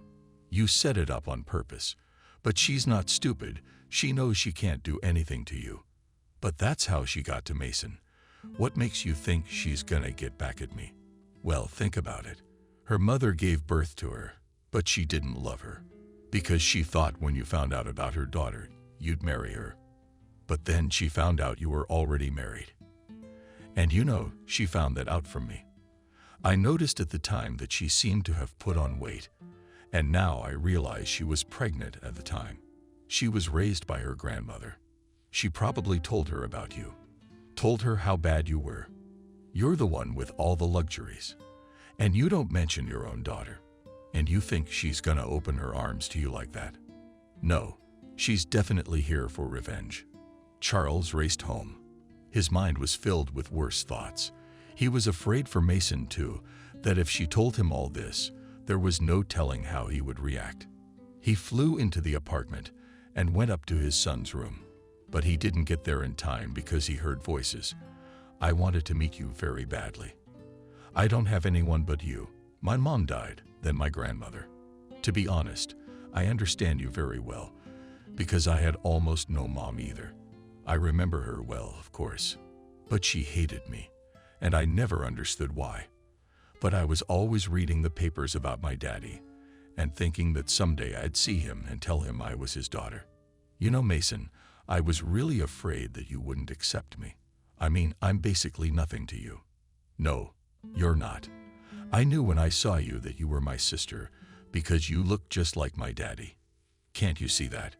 Charles listened to the conversation and cried because he remembered how he had done wrong to Christina and his daughter had grown up without his help. Then he wiped his tears, came into the room, and asked cheerfully, "Well, children, are you? I see you have already met." Subscribe and click the bell.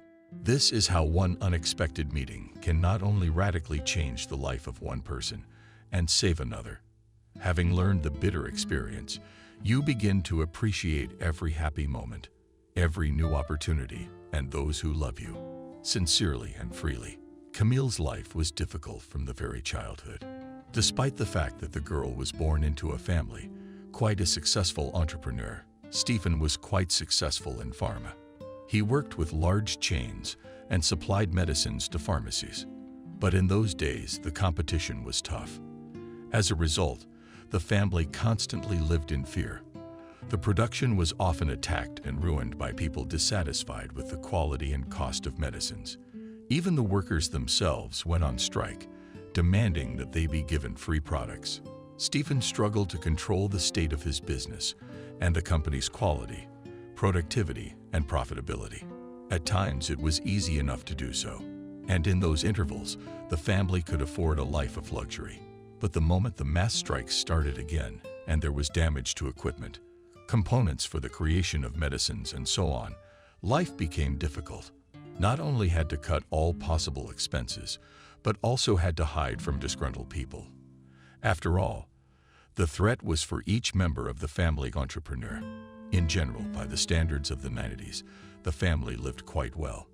They had their own housing. They could afford to buy clothes every season and had no need for food. But that was only until Stephen's business went bankrupt. As much as the man tried to rehabilitate himself in his direction, find new suppliers and investors, it was never possible to restore the former company.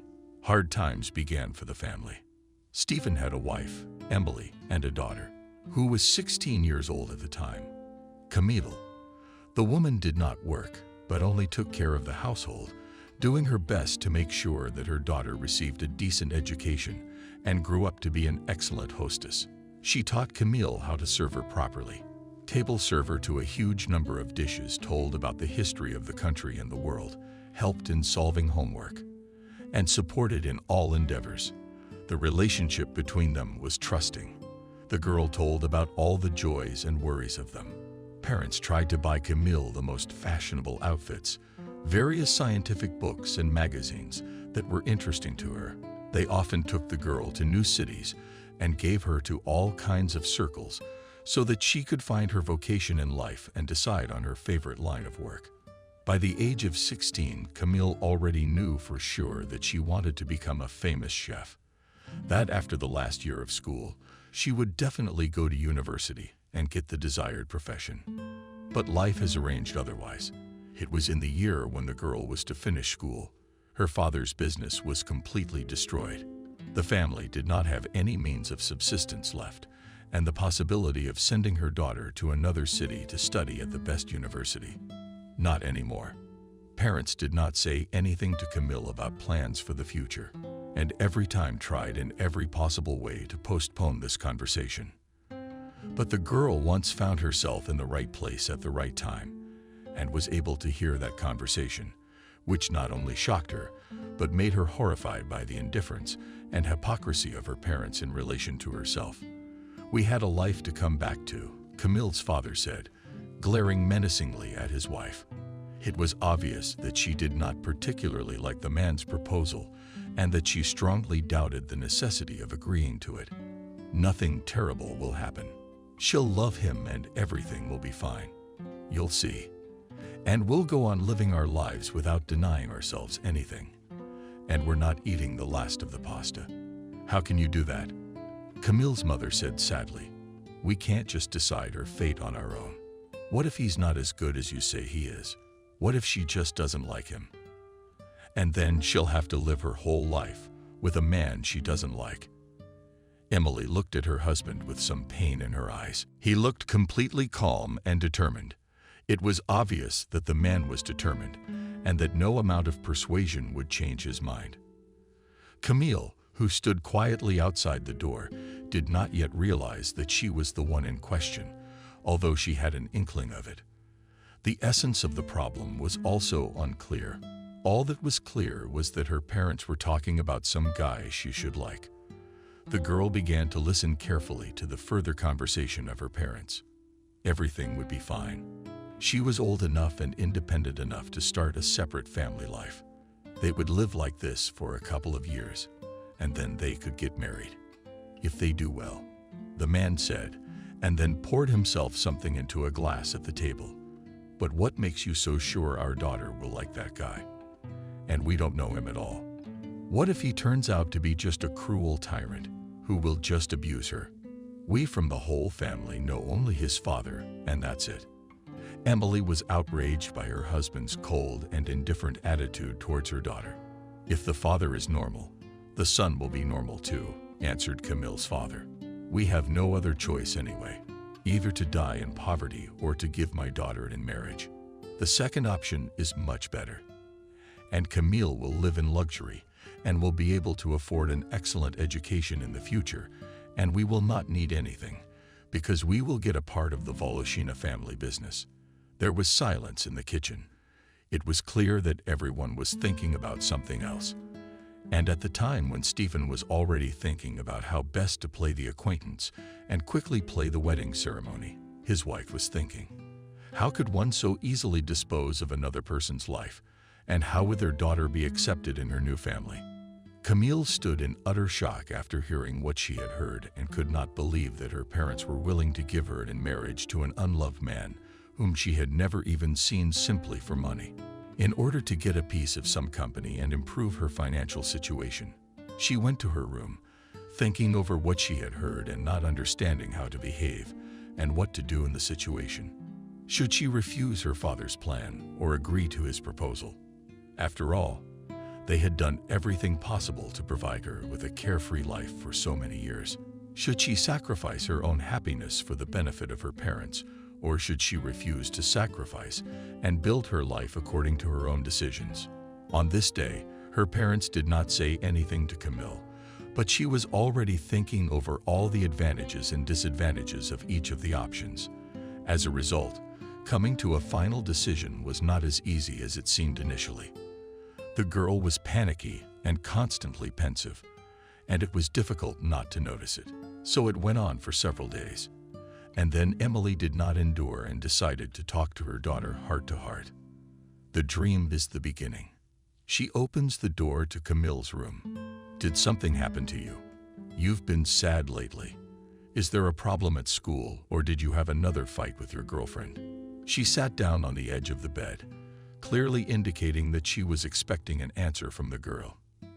Camille hesitated for a few moments. Should she discuss her worries with her mother?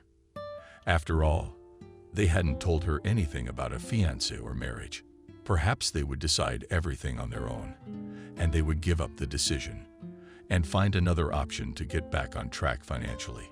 Besides, there was still hope that the conversation was not about her, although exactly the opposite was clear from the dialogue of her parents. The girl decided to deal with the situation on her own for the time being, trying not to involve her parents, so that the decision would be made exclusively by her, and for all the consequences she was also responsible for herself. "No, I'm fine. It's just that I've already started to prepare for the exams, and I'm very tired of it all." The girl shifted her gaze to the woman, who looked no less worried and loaded than she did. "What's wrong with you? You've been kind of sad lately, too." The question clearly took Emily by surprise. She wasn't ready to discuss her husband's plan with her daughter. And so, just like Camille, she decided to keep her problems quiet and divert the conversation away from her daughter, so as not to arouse any suspicion. "You know my father's out of work. It's made life a lot harder. You've got debts, you've got to eat, and you'll be graduating soon, and you'll have to continue your studies. And our situation leaves much to be desired." The woman took a deep breath, and it became clear how worried she was about her daughter's future. "I think maybe I should get a job. I have a degree in seamstressing. I can take orders or go to the sewing shop. I'll get the hang of it, and I'll be good at it." Emily smiled, looking at her daughter. "Who's going to take care of the house then? You won't have time to do everything yourself after work. And Dad's hardly ever home now. He's always looking for ways to start earning again and get back to his own business. It turns out that the house will not look so well maintained and attractive, and the flower garden will have to be abandoned. There would be no one to take care of it." Camille looked at her mother. She looked at her mother, looking away from another Russian test. The woman said nothing. She just sat with her head down and did not understand what she should do in this situation. On the one hand, there was really not enough money to live on, and on the other hand, so much time and effort had been invested in the garden to achieve the result that is now, and therefore Emily could not just give it up. "Come on, Mom," the girl muttered, seeing how hard it was for the woman during this period. "We will solve everything. You do not worry. And I can also go to work after school, and then everything will be fine. And university, I'll finish a little later, when I have some free money, or I'll just take night courses. They've become very fashionable lately. Yes, "Honey, everything will be all right," said the girl's mother, still in the same depressed and frustrated voice. "The main thing is to believe in yourself and never give up on your dreams, and then everything will be fine." The woman was about to leave the room when she stopped and added, saying each word in a barely audible voice, "The main thing is to make all decisions thoughtfully. Otherwise, you can lose all the joys of life. Remember that the most precious thing you have is yourself, and other people should be responsible for their own life and fate." After that, the woman left the room, barely leaving her all alone without waiting for an answer. This only made it worse. After all, the girl was already sure that she would agree to a relationship with a strange guy just to help her parents establish their condition and affairs. But now, after her mother's words, there were again doubts about how Camille's life would turn out if she could not fall in love with a guy. A few days flew by. The weekend was approaching. Camille was studying hard to pass her final exams at school. Her mother was tending to the house and garden as usual, while her father was always looking for a job that would bring the family back to its former prosperity. Emily never went to get a job. Her husband was adamantly opposed to such an idea, and after a brief argument, the woman still yielded to him. In addition, she herself married quite early and never worked. Therefore, she is possessed by fear and worries about the success of work in her direction. Although, by the way, she has perfectly graduated from a specialized secondary school and even had some awards for professionalism. Friday evening, Stephen returned home a little early and from the doorstep announced to his wife about tomorrow's important dinner. "Tomorrow we are to have some very important guests. Christopher and his son. They'll be here at 6 o'clock and everything should be ready by then. Today I helped him find a new area of distribution, and now he wants to discuss further business matters that might help us become business owners again. Co-owners, to be exact." The man was very happy about this arrangement, and it was obvious that he was already looking forward to tomorrow, or rather, tonight. "Is this the guy we discussed?" Emily asked with some sadness, looking at her husband. Yes, that's the guy. He's very bright, and I had a personal interaction with him today. Polite, courteous. I told you it was gonna be great, and you were worried and stressed out. And now all you have to do is say Camille." No. "What?" The woman's making a fuss. She can't just walk in and say her future husband is coming over tomorrow. It would cause her great psychological trauma. She has to love him, and we're just gonna help her love him. It's better for everyone, and she won't blame us in the future for choosing the wrong husband in case of any problems. Jesus, Emily, we don't have time for all this planning and games. Camille, grown-up girl, she must realize that sometimes sacrifices have to be made for the greater good. Besides, the guy's normal, and he really likes her. I showed him the pictures today, and he really wants to meet her. And it will all work out, Stephen replied. After that, he headed towards his daughter's room in high spirits. Wait, I'm telling you." Emily rushed after him, stopping him abruptly with a jerk of her arm. "I'll talk to her about everything myself." "Okay, not you. You're not gonna be able to properly explain to her what's going on. And we'll end up without a daughter." The woman looked anxious and worried. "Okay, the idea is you talk to her, but no games. She should understand perfectly well that this guy is our salvation, and they should be fine. Let her do whatever it takes to get him to like her and build a happy future with him. If the fool doesn't, everything will work out just fine." The man looked troubled to some extent, but also as relaxed as possible. He did not even doubt that everything should go the best way, that his daughter would agree to marry the guy, and that they would subsequently get a part of a very profitable and prosperous business. The man had no conscience for pursuing his own selfish goals, for possibly ruining his daughter's future. Emily slowly made her way up to Camille's room. She didn't know how to properly present all the information and how to make sure her daughter didn't think she was just being used as a source of income. Although, in fact, she was. Despite the fact that the woman was strongly opposed to this arrangement and the development of her child's life story, she simply could not cross her husband. She could not say anything in response, so as not to end up with nothing on the street, no job and no loved ones around. And here she is already knocking on the door, still not realizing exactly what to say. On the one hand, she blames her husband for trying to get money any way he can, even to the detriment of the dearest person in his life. On the other hand, she consoled herself with the fact that her husband was doing all this only for the sake of improving their welfare, so that they would not starve and would not need anything.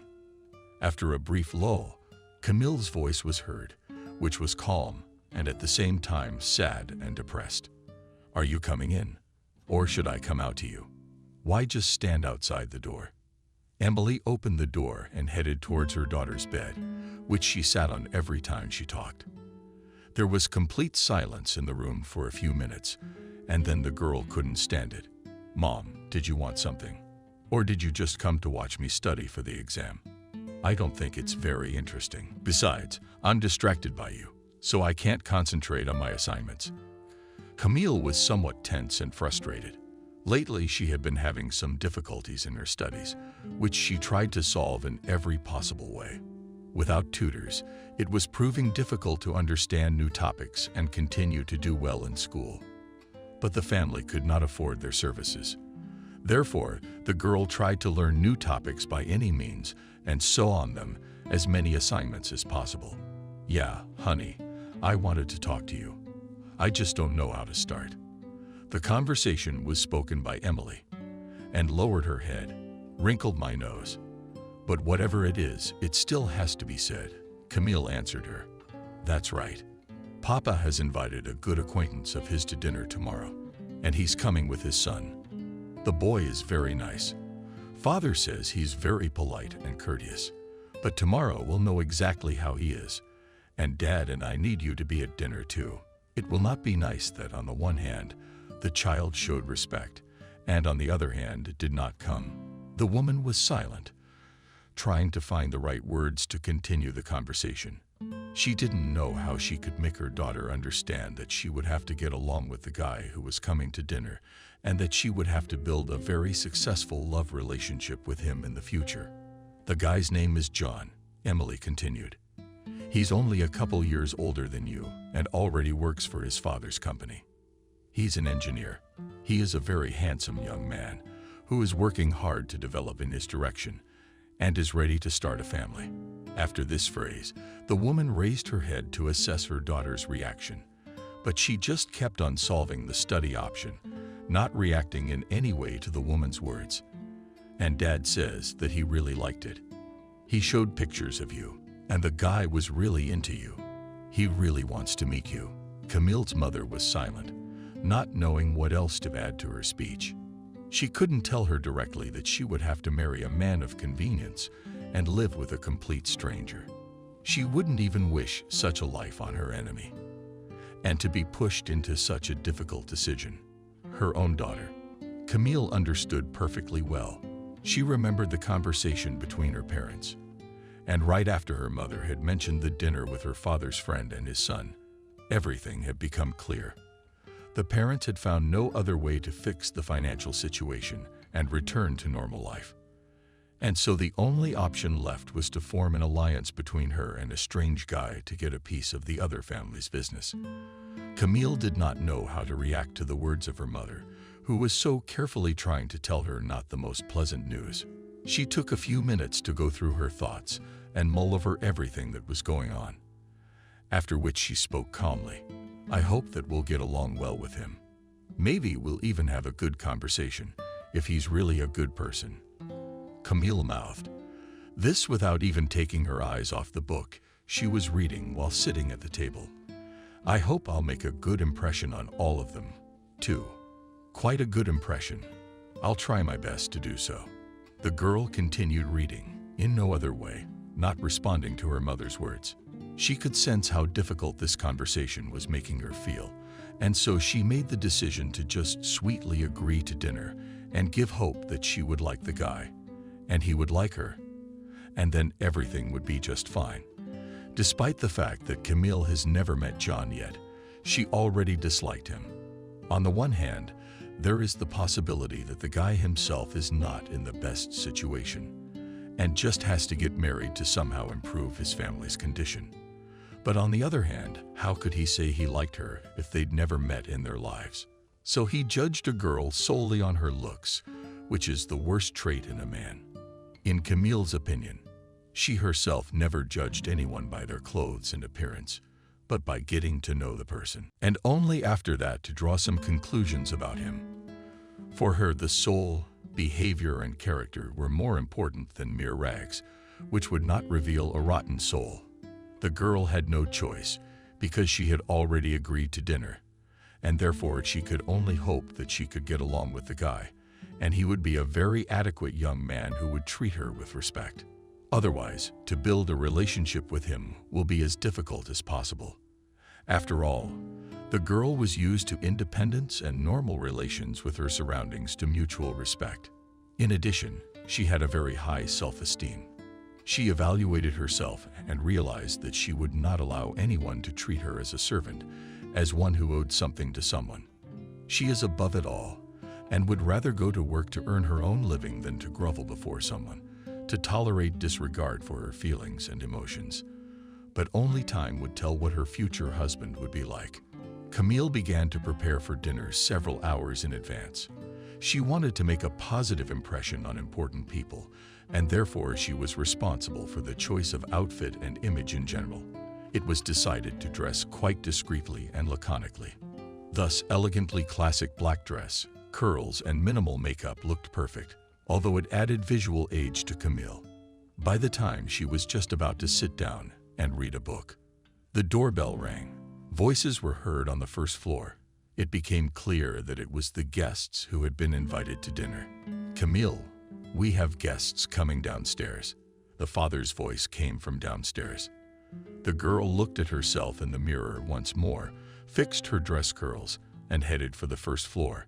She felt a terrible excitement and worry about what her potential future husband would be like. After a few seconds of confusion, she headed to the first floor, where Emily was already telling the guests to come to the table. Camille stopped on the threshold to assess the situation. At the table sat her father, a grown, solid man who was his buddy, and a young guy who was staring intently in her direction. She made her way to the table, and the moment the girl was almost seated at the well, he said, "Honey, this seat is for your mother. Please sit down in the other empty seat. I would like her to sit next to me." Father smiled. The only free seat left was next to the boy. He still continued to stare at the girl, making her uncomfortable. But the moment she sat down next to him, John just shifted his already bored look to his father, making it clear that he wasn't very interested in this dinner. There was an immediate conversation between the fathers. The young men just sat silently. No one dared to start a conversation. "So you are still a little schoolgirl?" Suddenly the boy asked, without even turning toward Camille. "I thought you'd be older." "Yes," the girl replied. "I'm finishing my last year of high school this year. If it works out, I'll go to college. And if not, I can work." At that moment, John turned towards the girl and said, "A girl doesn't need an education to be a great housewife. Your mother should have taught you everything. School, okay, to have something to talk to a girl about. It's worth finishing. And the rest is a man's prerogative. And I don't think girls should be allowed to go to university at all. If you can't find a normal husband, then work as a servant, and that's it. Don't get involved in men's professions." All this sounded quite aggressive and even angry. Camille was silent for a couple of minutes, thinking about what she had just heard. After that, she answered to the guy, saying with confidence, "I do not think that a girl should not study. Education plays a huge role in everyone's life. And if there is an opportunity to get it, you should hold on to it. Otherwise, you could just be left with nothing and really only work as a servant." The girl was silent for a few seconds and then added, "What about marriage?" "Well, if a girl is lucky enough to get married and there is no need for additional sources of income in the family, If her husband fully provides and satisfies all her needs, then you cannot work and just do the house, keep cozy in order. But it happens that for one reason or another money is needed, and one husband cannot earn it in large quantities. And then the wife can also go to work, so that their joint life became much better. The girl finished her thought. After that, she was silent again. For a few minutes, the boy did not react to Camille's utterances, but just listened attentively to the conversation of the fathers, who were discussing business and further development in this or that direction. And only at the moment when the conversation of the parents came to the usual worldly questions, he again turned towards the girl and in no less rude and arrogant manner spoke. If a girl is not a fool, she will not marry a man who cannot provide for her and fulfill all her financial needs. And in case money is scarce, the husband should look for additional ways to earn money, but certainly not the wife. And if a girl starts working, she loses all her attractiveness and sexuality and just becomes a worn-out workhorse, living with whom is boring and unbearable. The guy looked at the girl, gauging her reaction and waiting for an answer. What about love? After all, not everything in this world is decided by money. It sounded in some way even childishly naive and stupid, but at the same time the girl was completely sure that her position was correct. Can one live with a man without love? It would be a kind of violence against oneself. And besides, you'd have to spend an inordinate amount of time to get accustomed without love. I think it would be more violence to yourself than any relief in life. I'd rather work than live like that with someone I don't love. Love is something made up by sentimental poets. Nonsense, it doesn't exist. There is only the satisfaction of physical needs. And all these stories about the soul, about love, falling in love, affection, all this nonsense, replied the boy and turned away to his fathers. The conversation between the young men was definitely not going well. Despite the fact that the boy was outwardly attractive enough, kept his posture and looked decent, Camille did not like him at all, mostly because of his manner of speaking. She didn't agree with such a life position, and therefore she couldn't imagine how this guy was going to find a girlfriend and a future wife. Although, on the other hand, provided that love does not matter to him. And the most important thing is looks and fulfillment of physical needs. Special problems with finding a girl should not arise, especially he is ready to fully provide all her requests and desires. And therefore she can even not work and do not go to university. Such a future Camille clearly did not want for herself. She had goals and ambitions. She strived for education and development in the chosen direction. Therefore, life with such a man will definitely bring her disappointment. But there is a possibility that he will change. People change in the name of love and the person they love, or it's not him. And the guy really rejects all feelings. For the rest of the dinner, the guy and the girl never spoke again. Their life positions were completely opposite, and therefore there was simply no point in continuing the dialogue. In addition, John devoted a huge amount of time exactly to the dialogue of fathers, trying not to miss a single detail. It was obvious that the guy was much more interested in work and career advancement, options for developing his own business, than the potential development of a love relationship with Camille. Toward the end of the dinner, when the guests were about to leave, Christopher spoke after shaking hands. "Now we're expecting you for a return dinner. You'll get to meet my wife. She couldn't make it with us tonight. She had a bad day.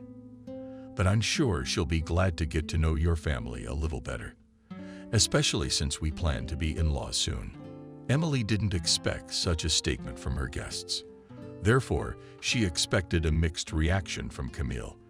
But the girl stood completely, calmly restraining her emotions and not giving the impression that what she said had hurt or shocked her in any way.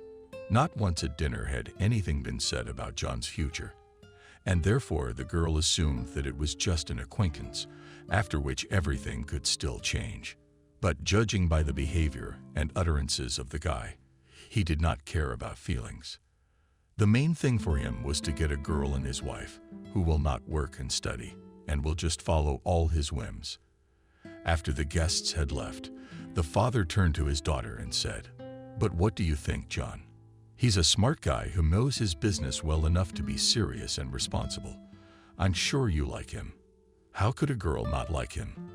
His father says the crowds hang on him, but he thinks only about the future of the company and devotes all his free time to education and development in his chosen direction. That's great, isn't it? I think you two get along great and will make a great married couple where you will have quite a bearable relationship.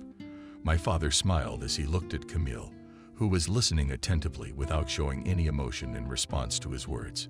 It seemed to me that he was just a sensual robot who was only looking for his own benefit and wanted to be in charge of the family, to make all the decisions himself and completely limit his wife's will. He said that the girl should not study and work, that her place at home is as a servant, and that's all there is to it. And the man should already earn and independently solve all arising issues. Is this normal for a family relationship? She asked, looking intently at her father. Emily, all this time, just stood and listened attentively to her husband and daughter. She couldn't believe that she was always so emotional and testy. Camille calmly talking about a potential marriage to a man she was seeing for the first time in her life. That she wasn't in front of the reading, but just calmly voicing her opinion, backing it all up with arguments and reasoning is unquestionable. The woman did not know whether to add something in this situation, on whose side it is better to stand. So she just kept quiet. But you know, there are different families. The father shrugged indifferently, making it clear that this situation is as calm as possible. The guy just has such a worldview that he wants to completely relieve his future wife of all worries and troubles and fully provide for her. This is the dream of almost every girl. So I honestly don't understand what exactly you're unhappy with. You won't have to spend a few more years on your education. You'll never have to work and scrape pennies for bread. You won't need anything. It's a great marriage that will make your life just perfect. The father looked reproachfully at his daughter, who was still standing calmly in front of him, waiting patiently for the answer to his question. I believe that such a marriage can bring nothing but indifference and disappointment in love, replied Camille. A husband should be chosen so that you want to spend every minute of your life with him, not so that you can hope that he will stay at work late at night again. Stephen was silent for a few moments. It was evident that the man was thinking over what he had said, that he had some doubts. But afterward he said indifferently, "You can get used to any man. And if you want it badly enough, not just affection, but love will appear. And the other person can be convinced of this too, if you put enough time and effort into solving the problem and misunderstandings. Marriage isn't always about love. Sometimes it's just cold calculation. And sometimes people only after some time in the role of husband and wife realize how dear they are to each other and how much in love with each other. It's not for nothing that they say that from love to hate is one step. So you can take it backwards and just love a person who at first glance seems just hateful." The man shifted his eyes to his wife, perhaps expecting some support. But the woman didn't utter a word, just lowered her eyes and remained silent to everything he said. He looked at his daughter again. Camille pondered over everything her father had said. On the one hand, she hoped that love could indeed appear in the most unexpected ways, and she believed that a person could change a great deal. But on the other hand, she realized that this was very, very rare. She looked up at her father for a few minutes and said indifferently, "Love can appear in a week, in a year, and in 10 years. But how can you live with a man until it appears, especially to be his wife, if he will not respect and appreciate you, if you will be just a servant for him? Is it worth to regard such relations as high and sincere? Or is it just a mutual satisfaction of needs which may not suit one of the parties?"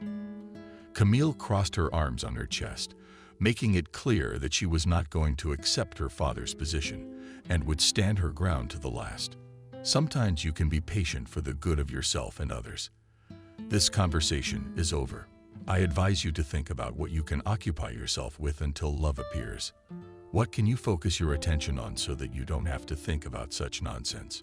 You're just too naive for this cruel adult world. You don't realize how complicated life can be, and how much effort you have to put in to get even the slightest chance of getting a good job. Someday you will realize that everything you do is for the good, and that every decision you made was right and led to positive results. After saying this, Stephen headed for the kitchen, and only the daughter's mother remained in the hallway. They stood in silence. No one started a dialogue. "Do you think so too?" Suddenly, Camille asked her mother. "Of course not, my dear," the woman said, clearly not expecting such a question from her daughter. "But on the other hand, love does come quite unexpectedly. Try to just give the relationship a chance, and maybe you'll do just fine." The mother lowered her eyes, clearly feeling guilty for accepting her husband's position, even though she strongly disagreed with it. "And if love doesn't come, what can you do? Then something will have to be done. In our time with this, all became easier. Now you can just divorce without much trouble and judgment of society, and then you can start building your life completely differently. Mom, you realize that love doesn't matter to this guy.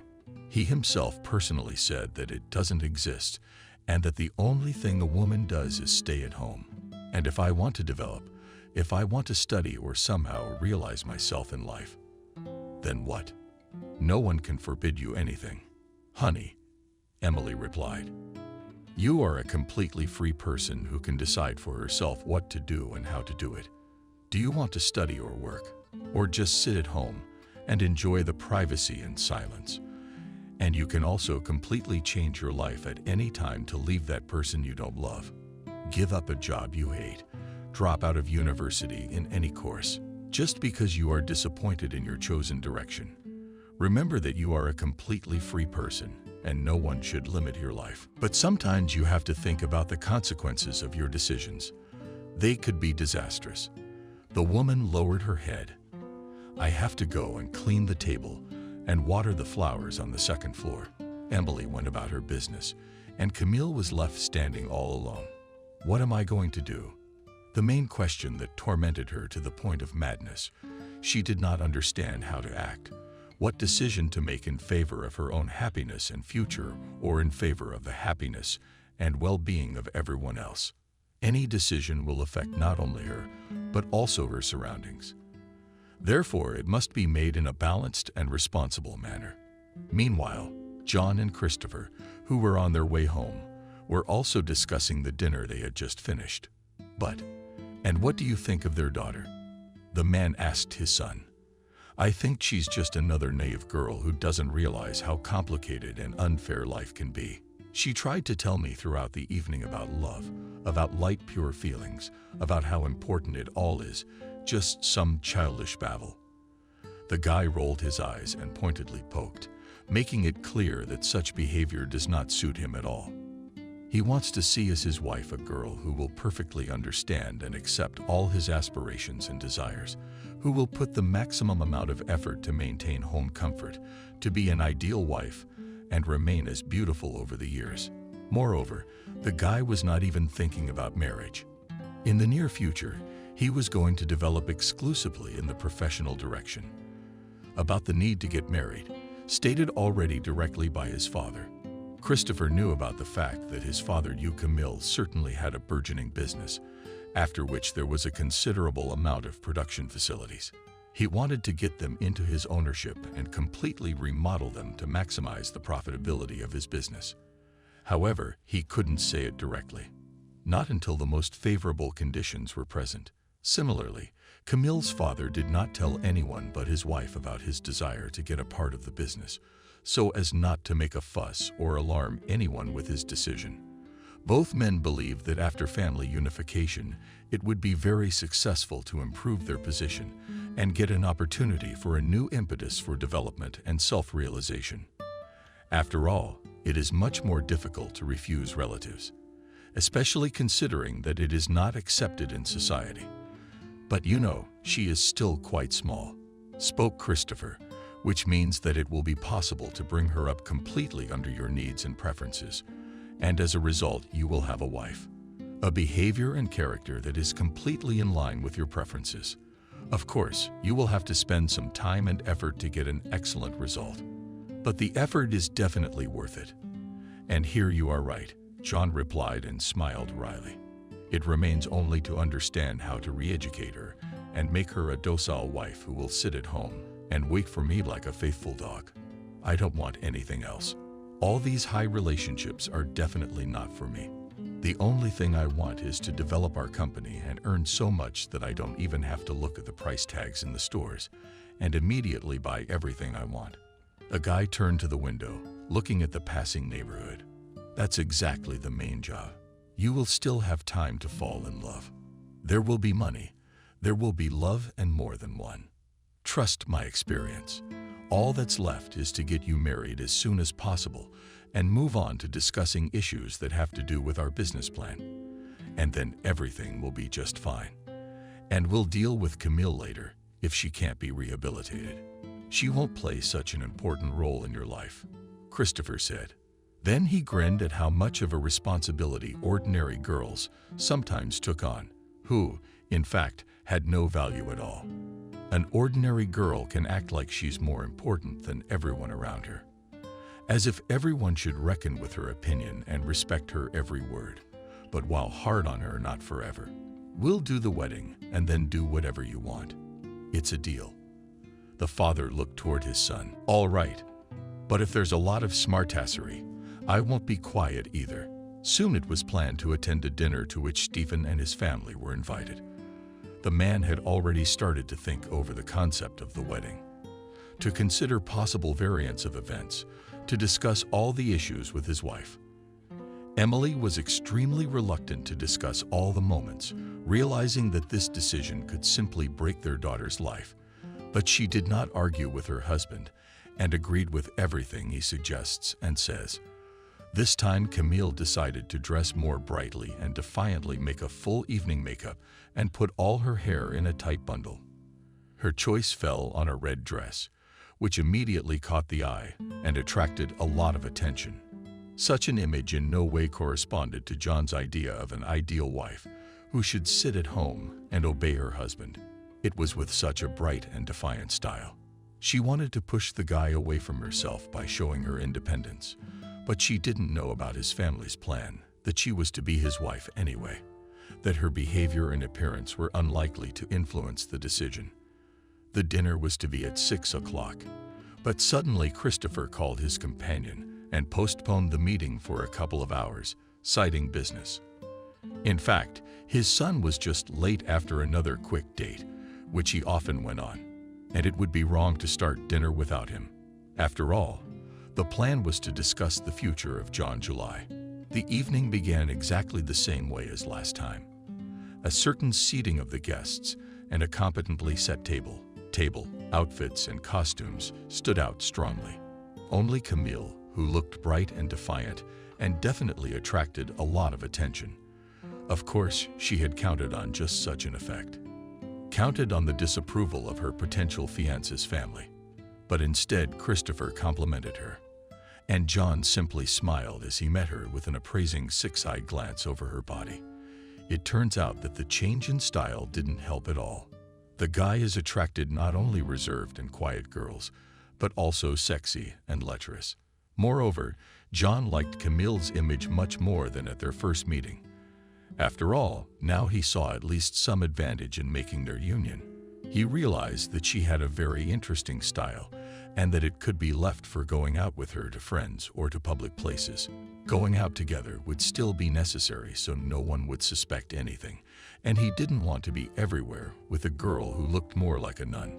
It turns out that the girl's actions only fueled the guy's interest and made him more determined, which did not play into her hands. After a while, lively conversations at the table began.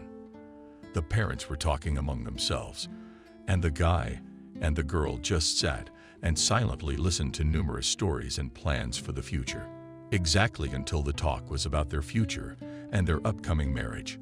So asked Evelyn, who was John's mother, "When do we plan to play the wedding?" She was clearly happy with this arrangement and wanted to have the celebration as early as possible. But when Camille turns 18, Emily replied, "How can we have a wedding when we have a legal age requirement for each spouse? Our daughter hasn't reached that age yet, so we will have to wait a little for that day." There was complete silence at the table.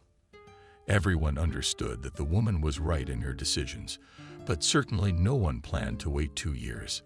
The only one who was happy about this was Camille. After all, for such a long period of time, it would be possible to understand without problems whether there was love between them and a chance for its development or not. And then Christopher's voice suddenly sounded. But why put off the wedding ceremony for so long? It's an eternity. There are workarounds for every law, and those are the ones we're going to use. He smiled and looked in the direction of Camille's father. But the only reason to get married early is pregnancy, Emily said, shocked at the thought of her daughter having to become a mom at such an early age. I don't agree. Camille stood up sharply at the table, making it clear that she was not happy with this arrangement. I'm not going to be a mom at 16. I don't want to get pregnant by a guy I don't even know. She felt a tug on her arm to sit up. It was John who had made the decision to make Camille calm down and shut up, so that the situation could be discussed further. I'm not going to become a father at such an early age either. I have a career to think about, not diapers and diapers. After all, Camille's mother and the girl herself breathed a sigh of relief. Camille was genuinely glad that her potential husband at least has an understanding of the situation and realizes that everything in life is not so simple. But right after she thought about it, the guy added, we're just doing a pregnancy certificate, and then we can just and quickly get married and not have to do any baby, and then just as easily go and do a certificate that she had a miscarriage. That's it. That's how we're gonna do it. And we don't have to explain anything to anyone. John said it as calmly as possible, without showing any emotion. But the girl was extremely indignant at what she heard. Of course, such news will spread throughout the neighborhood as quickly as possible, and they will go not the best reputation, which would not be desirable. In addition, it can negatively affect the possibility of enrollment in the university. After all, there is a risk that information about early pregnancy will reach the commission at admission, and in this case, you will have to try by all rights and wrongs to cleanse your honor and dignity. That's not a good option, Camille said. I won't be able to go to university, and my fame would spread at the speed of light. I don't want that to happen. Don't ruin my life and deprive me of opportunities just because of your wishes. The father looked menacingly at his daughter, then with a smile on his face said, she is so fiery often, but she quickly withdraws, he said and looked at his daughter again. Let's not postpone the wedding celebration for long. Let's have it as soon as possible. You won't have to study after you get the certificate, John said confidently. Looking at the girl, all you need is to clean and cook at home and keep yourself in order. You don't need an education for that. Besides, we'll need a real baby soon to strengthen our union. And in that case, you just won't have time for a stupid education that won't be useful in life. You should be reading books on how to take care of a baby, to make a normal mother out of you. He indifferently continued to eat, despite the silence at the table. Everyone was completely shocked by what they heard. It is clear that the wedding was planned and discussed on both sides, but the child's such a development was definitely not part of the plans. Although the guy has long ago decided that in order for the union to be strong and long, in any case will have to become a father, despite the fact that he does not want it. So it will be possible to strengthen the union between families and reduce the likelihood of disagreements in business.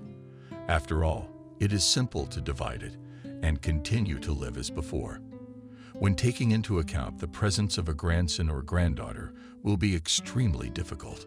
Of course, the child was planned not immediately after the wedding, but soon, in order to eliminate all possible risks.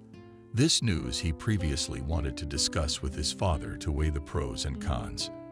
But as a result, since there was such a situation at the table, he decided to inform everyone about his decision at once. He had thought it over several times, and he was completely sure that it was the most correct in the current situation, and no one would oppose his decision. For the rest of the evening, the atmosphere was as tense as possible. No one dared to start talking about the baby, and Camille remained silent the whole time. Clearly shocked by all that she had heard, she had almost agreed to become John's wife in order to improve her family's situation and solve some financial issues. But to become a mother and to make a child with a man whom she did not like, but even rather disliked, she was not ready.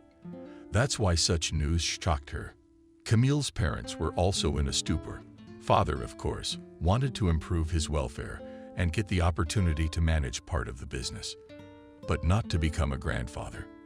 And Emily thought only about the fact that after the birth of the child, her daughter would have minimal opportunities to develop and study. It would be harder to find a decent man and go back to the life she had before marriage.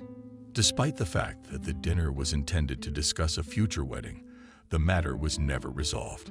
It was soon decided to split up and discuss things a little later, in a couple of days. No sooner had Camille entered her room on her return home than she heard her mother's exclamation of displeasure. It was addressed to her father. "What child? She's a child. You realize she can't drop everything and just give birth to a baby, to a strange guy, so we can live in peace.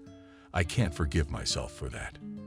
The woman was clearly angry at the situation and did not understand what to do, how to influence her husband and his decision to play a wedding that would ruin the life of their common daughter.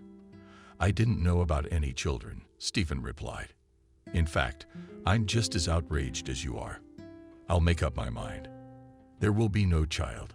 This is just out of line. You should be thinking about work, not about how to make babies as fast as possible." And he seemed like such a reasonable guy to me.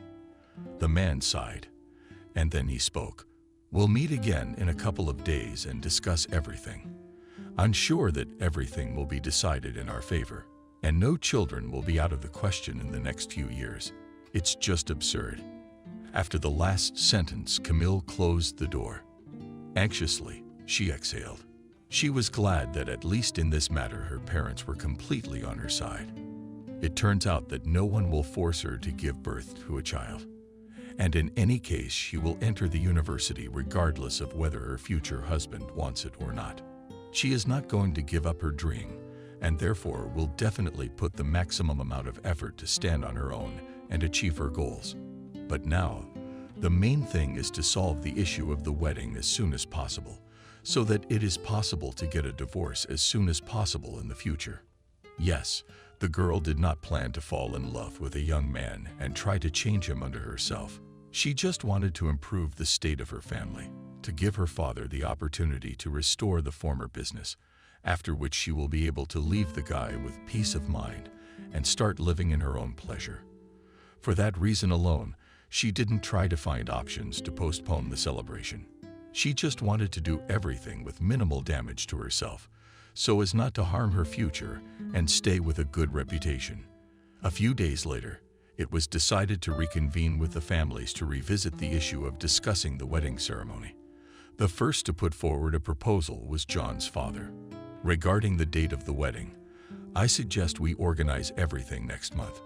There will be a free window of time to prepare for everything and have the best ceremony possible.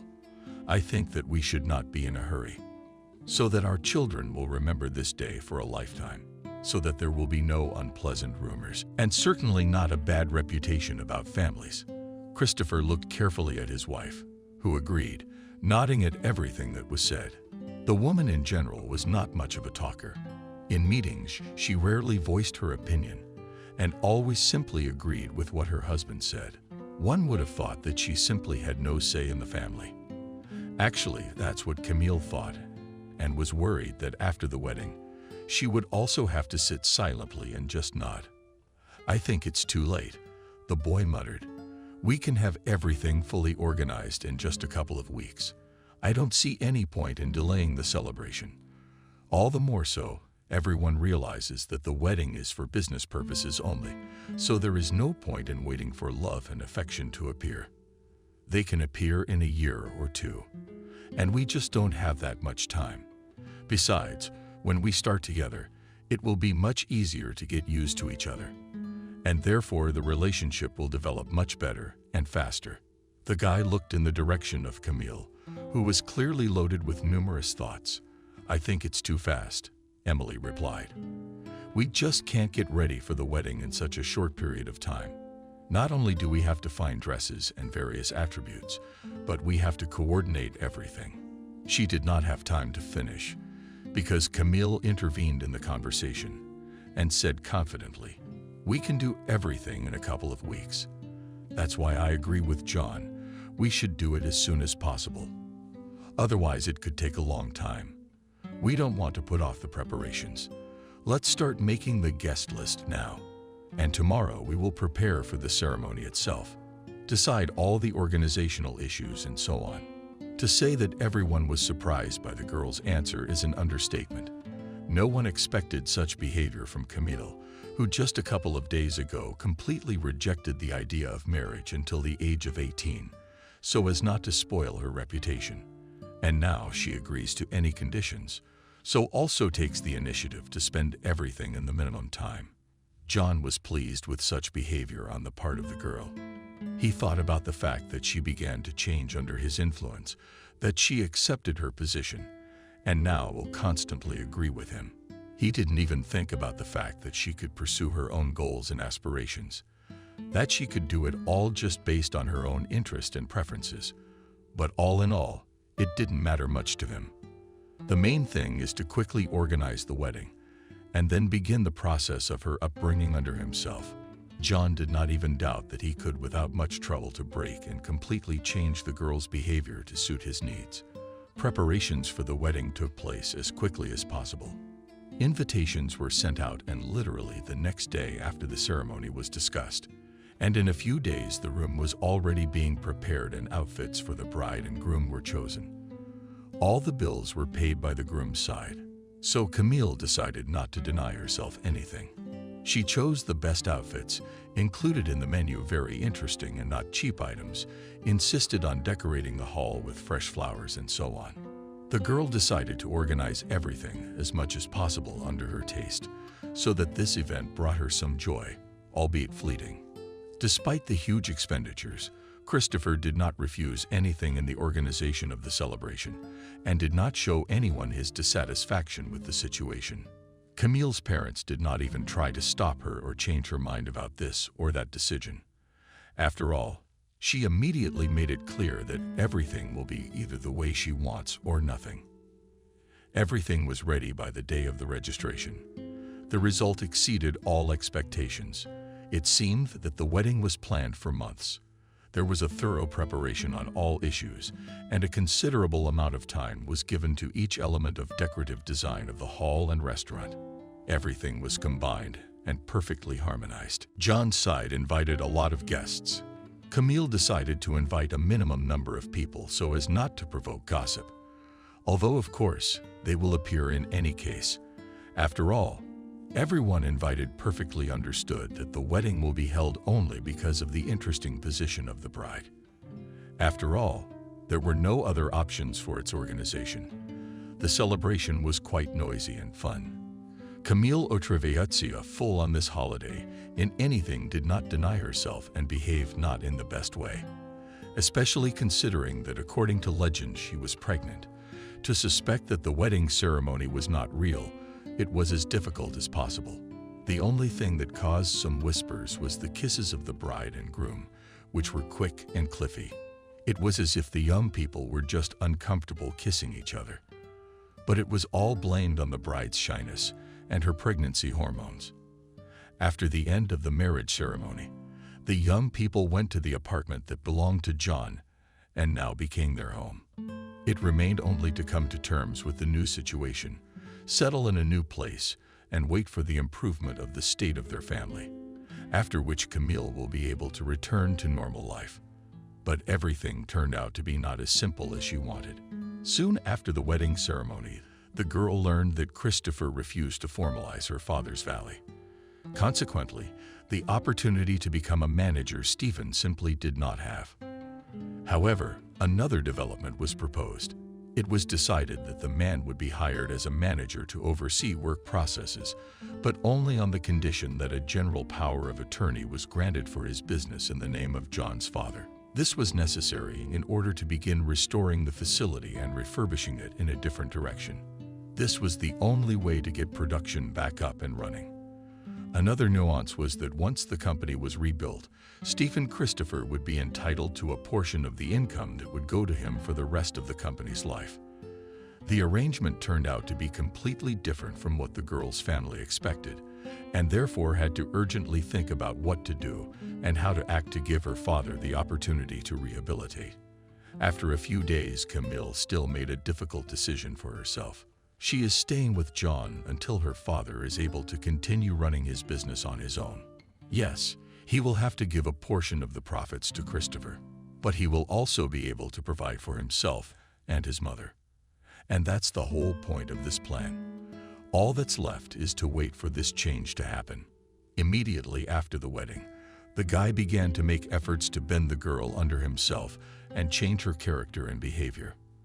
But Camille was not going to give up so easily and turn into a doll, which could be easily controlled at the slightest desire. She continued to show her character and that she was not going to obey anyone and change for anyone. In this way, several months passed.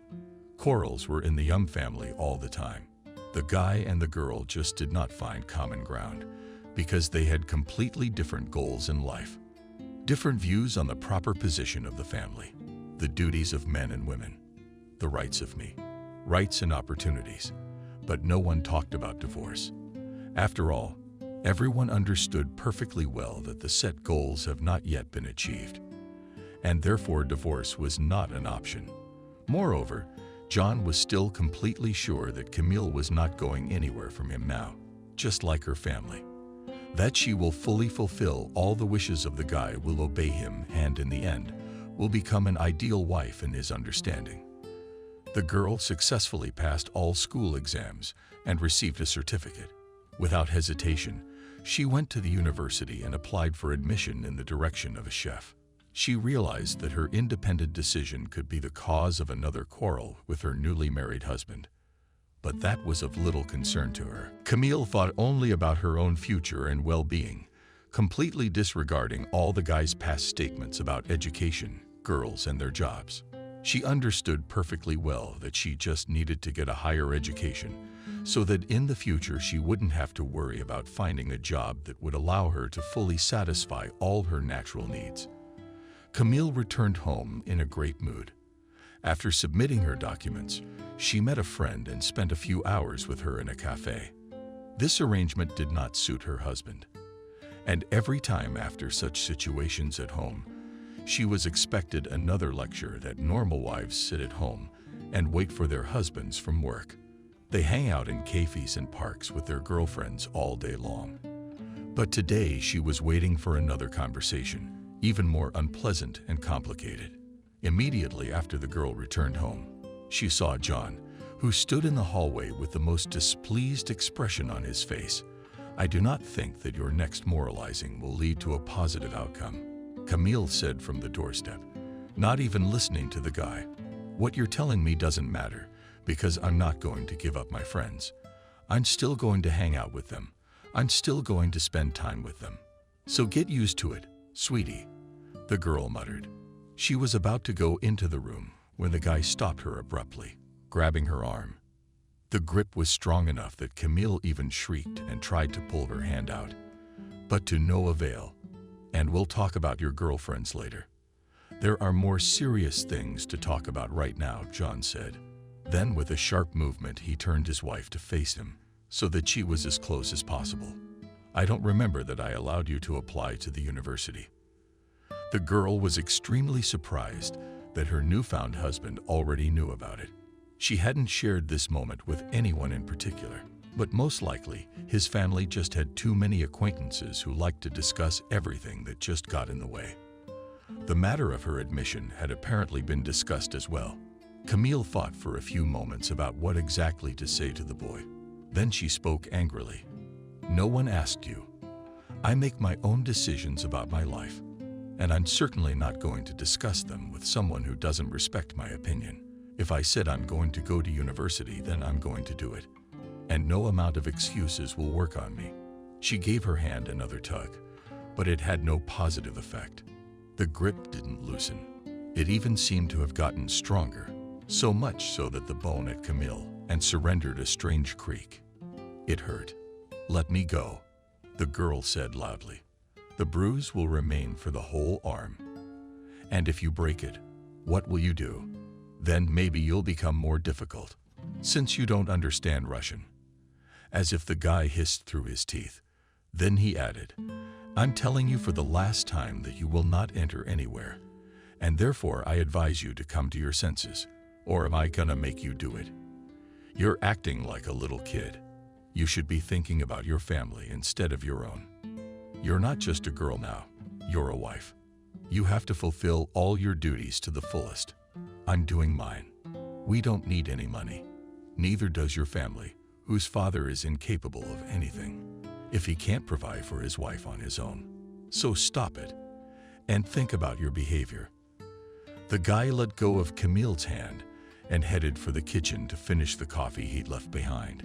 He didn't want her to go to school, to get an education or develop in any way.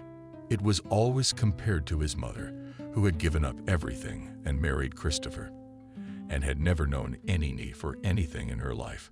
Her father provided for her completely and covered all her expenses, and so she could live simply for her own pleasure. And the secret of their happiness lies in the fact that Evelyn never argued with her husband and always listened to his opinion.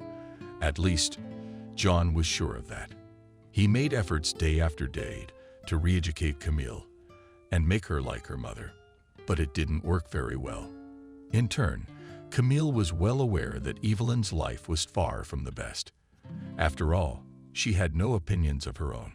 She could not afford to fully socialize with other people, and even leave the house without her husband's permission.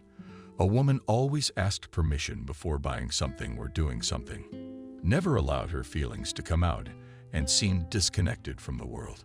Such a young, ambitious, and purposeful girl was certainly not going to become. Therefore, all the stories about the happy life of her husband's parents, she simply passed by her ears. Despite the conflict that had just occurred, Camille did not plan to refuse to enter the university. Moreover, she went to prepare for the entrance exams, which were to be held from one day to the next. There was a lot to learn, so she was glad that John would be at work all day, and she would be able to enjoy the quiet and immerse herself in studying. The next few days were particularly noisy and anxious. The couple were constantly squabbling regarding the girl's admission to university. Every night John became more and more aggressive and rude, and even swung at Camille a couple of times, but never touched her. However, this did not help him to achieve the desired result, and his wife successfully passed all the entrance tests. The only thing left to do was to come back in a week and sign the admission papers. And from September, she would start studying in her chosen field. She had no doubt that by the time she returned home, her hubby would already know about her success, so she could enjoy her success and his defeat in his attempts to thwart her enrollment. But this evening, the girl will definitely remember for the rest of her life. After all, it was he who had a huge impact on her future fate. She wasn't even surprised to see John right after she opened the door. The guy looked particularly angry and excited. And in such a situation, the girl's feelings were mixed. On the one hand, she realized that she made her own decisions and was responsible for all the consequences, that she had every right to manage her life on her own. But on the other hand, every time she saw a guy in such a state, she could not even imagine what to expect from him. And that's why every time a feeling of fear came up that she couldn't control her neighbors, she didn't know. And therefore the opportunity to seek help in case of anything she had no. She had to solve all conflict situations on her own and only hope that she would not have to call the police or lie in the hospital after another trial. And this evening, the girl was not just worried. "What the hell are you doing?" From the doorstep, the guy started yelling. Before the girl could even close the door, "I told you that you would stay home and be a model wife. Why the hell did you go to university to take exams? Do you think with your head, who'd want you like that? You want to cook? You're welcome. The kitchen is all yours. That's where you belong." The guy grabbed the girl's arm and pulled her into the kitchen, then shoved her in and stood in the aisle. "You're the smartest one there. That's where you belong. And don't you dare cross your husband anywhere else. You make me the laughing stock of my friends. How dare you act like that? Didn't your parents teach you any sense at all? Then I will." The girl didn't have time to get a word in edgewise. She just watched him get angrier and more aggressive with every word he said. She watched his pupils change and his fists clench. This had never happened before. And so she felt an unprecedented fear. She felt that there was a very serious threat to her life, which she would not be able to cope with on her own.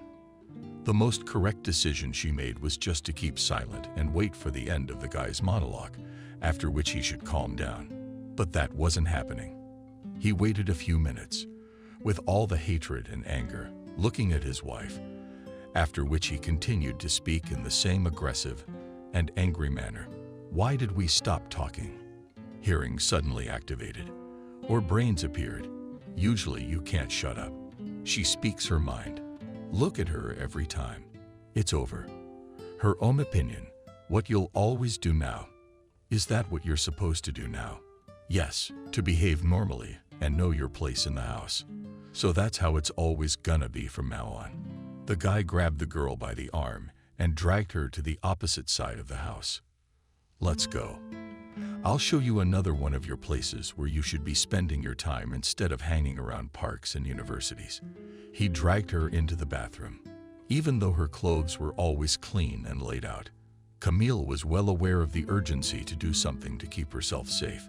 There weren't too many options, and so the moment John dragged her past the front door, she just jerked her arm sharply. Then, without looking back, she ran in an unknown direction. She could hear the guy yelling something back at her. But any stop, any confusion could cause very dire consequences. She ran for a few minutes until she realized that no one was running after her, and that she could breathe out and catch her breath. Camille looked around. The place was completely unfamiliar to her. She didn't understand which direction to go to get to any familiar house where she could feel safe. Her phone had been left at home in her purse, which had been successfully placed by the front door. She didn't even think to grab it as she ran out of the house. All thoughts were only about running away as soon as possible to feel completely safe, to get rid of the potential threat. For over an hour, the girl walked around the neighborhood, trying to figure out exactly where she was. During this time, it had gone completely dark, and it became much more difficult to navigate. Soon she was completely exhausted and had no idea what to do in the situation. The only option was to wait until morning, but she couldn't just go to sleep on the bench.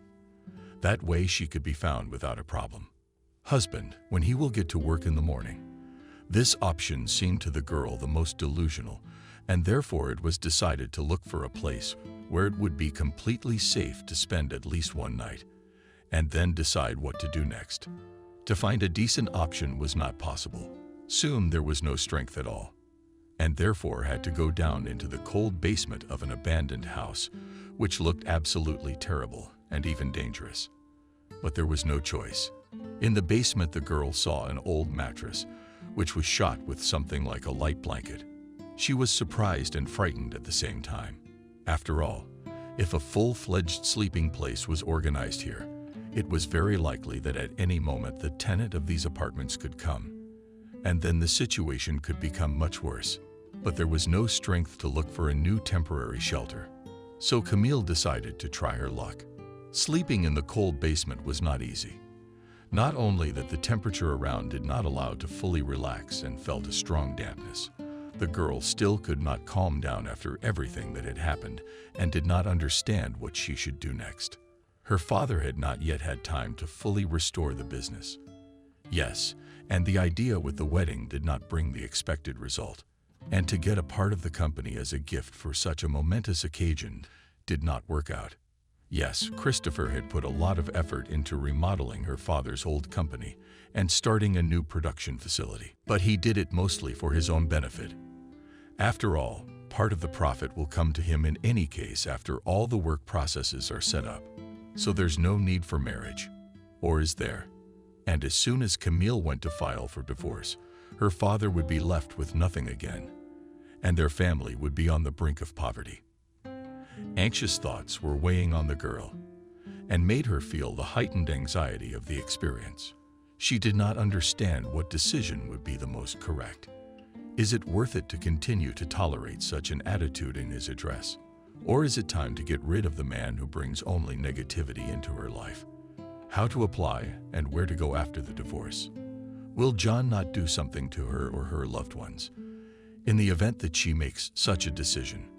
After all, as time has shown, the guy is completely insane and obsessed solely on himself and ego. It turns out that the decision may provoke him, and then the consequences will be completely unpredictable. And maybe it's just worth going to his parents and try to talk about everything that happened. It's unlikely that his father would approve of this attitude towards women. But on the other hand, it is completely unclear how exactly he influenced his own wife to become so malleable and agreeable to everything. Maybe she wasn't like that. So one should go to her parents and tell them everything. They would definitely be on her side and wouldn't allow her to be treated like this. But her father had married her off to a man she didn't love. Maybe he would just force her to go back to him to continue rebuilding his company. With such quiet thoughts interrupting each other, Camille did not notice how she fell asleep. The sleep was shallow and very disturbing. She woke up literally from every rustle. So when she heard footsteps early in the morning and jumped up, feeling how hard her heart was beating, she expected to see anyone, a man of no fixed abode or her husband, but not her. A little girl of about 5 or 6 years old was slowly descending into the basement. She took her steps as carefully as possible so as not to trip and fall among the debris of old wood and destroyed parts of the house. Suddenly she looked up and saw Camille, who was sitting on the mattress and looking with bated breath at the little girl who was coming downstairs. There was an awkward silence, which was interrupted by the little girl. "Hi, I'm Jenna. Don't you have anywhere else to hang out during the day?" asked the girl and continued downstairs, slowly approaching the girl. To say that the picture shocked Camille was nothing to say. She just didn't know how to react to the appearance of a child in this place. Didn't understand what she was even doing here or how she was being let off by her parents alone. The girl looked tidy enough. It was obvious that she didn't live on the streets. She talked well and was neatly forbidden. Yet she went down into the basement of the abandoned house, completely alone, not scared of a stranger in the place. The girl walked over to Camille and sat down next to her on the mattress. She started to look at the toy she had brought with her, then turned around and pulled out another one, which was lying right behind the mattress. How could Camille not notice a child's toy in such a gloomy place? "Baby, what are you doing here? All alone? Or did you come here with your parents?" the girl asked, staring at Jenna. "No, I came here by myself," she answered. "I come here often during the day to play. Sometimes I even sleep at night." The little girl, without much interest in the conversation, began to play with her toys, while making the characteristic funny noises. She did not look in Camille's direction. Camille looked at the little girl who was sitting next to her. "Aren't you scared to sleep here alone? And why don't you sleep at home? Do you have parents, or are you an orphan?" After the last question, the girl felt that it might sound too harsh and hurt the child. But Jenna's reaction said otherwise. "It was scary at first, but now it's not scary anymore. I'm used to it. Sometimes Rex comes to me at night. He's my dog that my mom lets out when I sleep here. He doesn't scare me at all. And when I sleep alone, I just play before I go to sleep. And then I'm not scared either. Tonight I will sleep here, so I took my favorite toy with me." The girl held out a small doll with blue hair for Camille to look at. "How come Mommy lets you come here alone? Aren't you supposed to sleep at home?" "I can't sleep at home. When Uncle comes to visit," said the girl in a completely calm voice. "When Uncle comes only in the afternoon, I play here, and then I go home in the evening. And then I sleep with my mother. And when my uncle stays with us at night, I can't stay there because he doesn't know about me yet. My mom really wants to marry my uncle, but if he finds out about me, he'll leave, like all uncles used to do. So she and I agreed that she will tell my uncle about me after the wedding. In the meantime, we'll play spies, and I'll hide from my uncle so he won't find out about me before time. And then we'll be fine, and I'll have a daddy. I even like playing like that.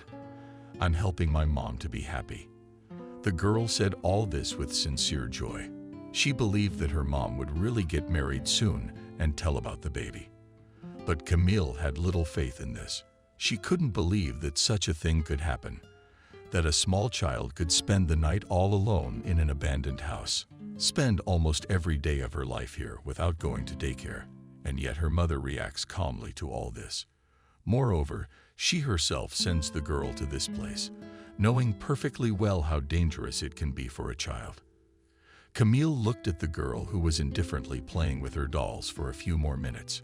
She was engrossed only in them, and she did not care at all that she was in the basement of an old house, that her mother was abandoning her for a strange man. And at this moment, the girl realized that the only one who really has no choice, who cannot change her life on her own and make balanced and responsible decisions, this is a little girl who involuntarily has to lose her childhood, happy moments, and grow up with serious psychological traumas. And she is an adult and independent person, can change her life without much trouble, can give up everything that does not suit her, and she can also save a little person who does not yet understand the seriousness of her problems and cannot do anything on her own. Do you want to?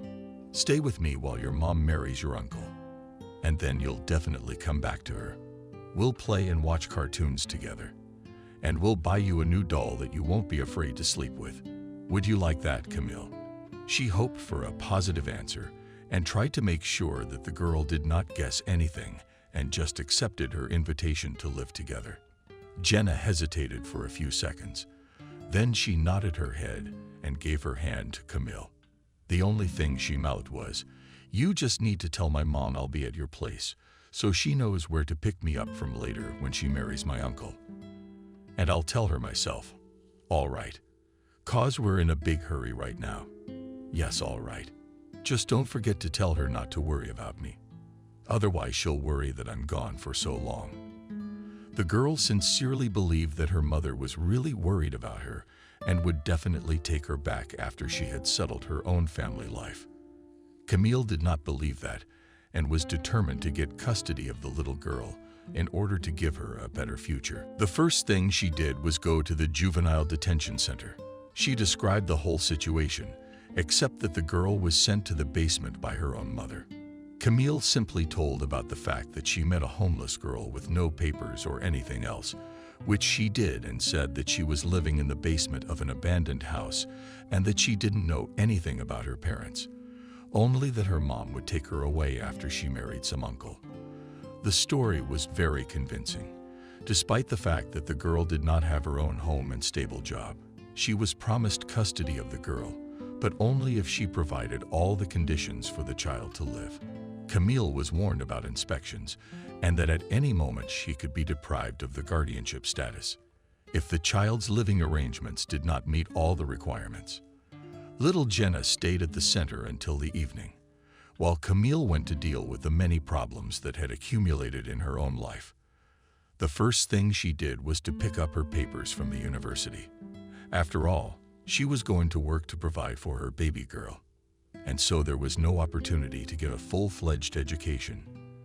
In the future, if the opportunity arises, she will definitely go to courses in her chosen specialty. But for now, she should think not about herself, but about another little person who could not solve her problems on her own.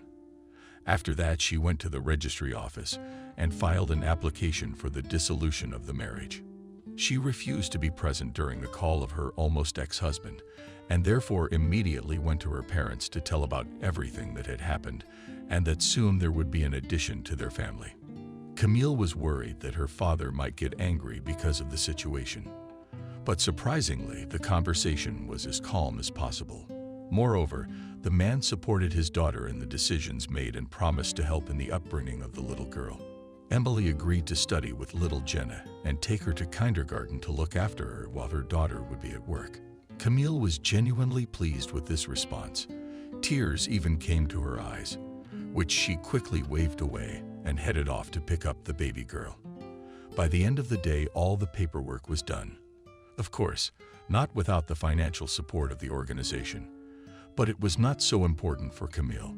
The most important thing was that she had made not only an important decision in her life, but also in Jenna's life, who would now grow up in a loving family that would treat her as a relative, not as a thing that could be gotten rid of at any moment. Despite Camille's misgivings, John signed the dissolution of marriage document without a court hearing. He never even once went to her home to address the situation and apologize. After receiving the document dissolving their union, Camille's life became much easier and more peaceful. She realized that now she could do whatever she wanted. She could go home without worrying about her own safety. Of course, her desired education had to be postponed, but that was not the cause of anxiety and worry. A few days after the girl took the documents, she was offered to simply transfer to the correspondence basis, and she gladly agreed. It didn't come true. And so did another of the girl's fears. Christopher continued to work successfully with her father, pretending that there was simply no conflict between his son and Camille. Moreover, John continued to treat Stephen with the same respect and showed due respect as a manager and always considered his opinion. As a result, after only a year, Camille's father's company made money, and therefore he was able to quit Christopher's company and run his own business. Although Stephen had to pay a certain percentage to the Christopher family for the duration of the company's operation, such payments were hardly felt at all. As a result, the family's welfare became much better. And in her third year, Camille was able to switch to full-time study in order not to miss important practice, which is of great importance in her profession. Little Jenna grew up in love and care.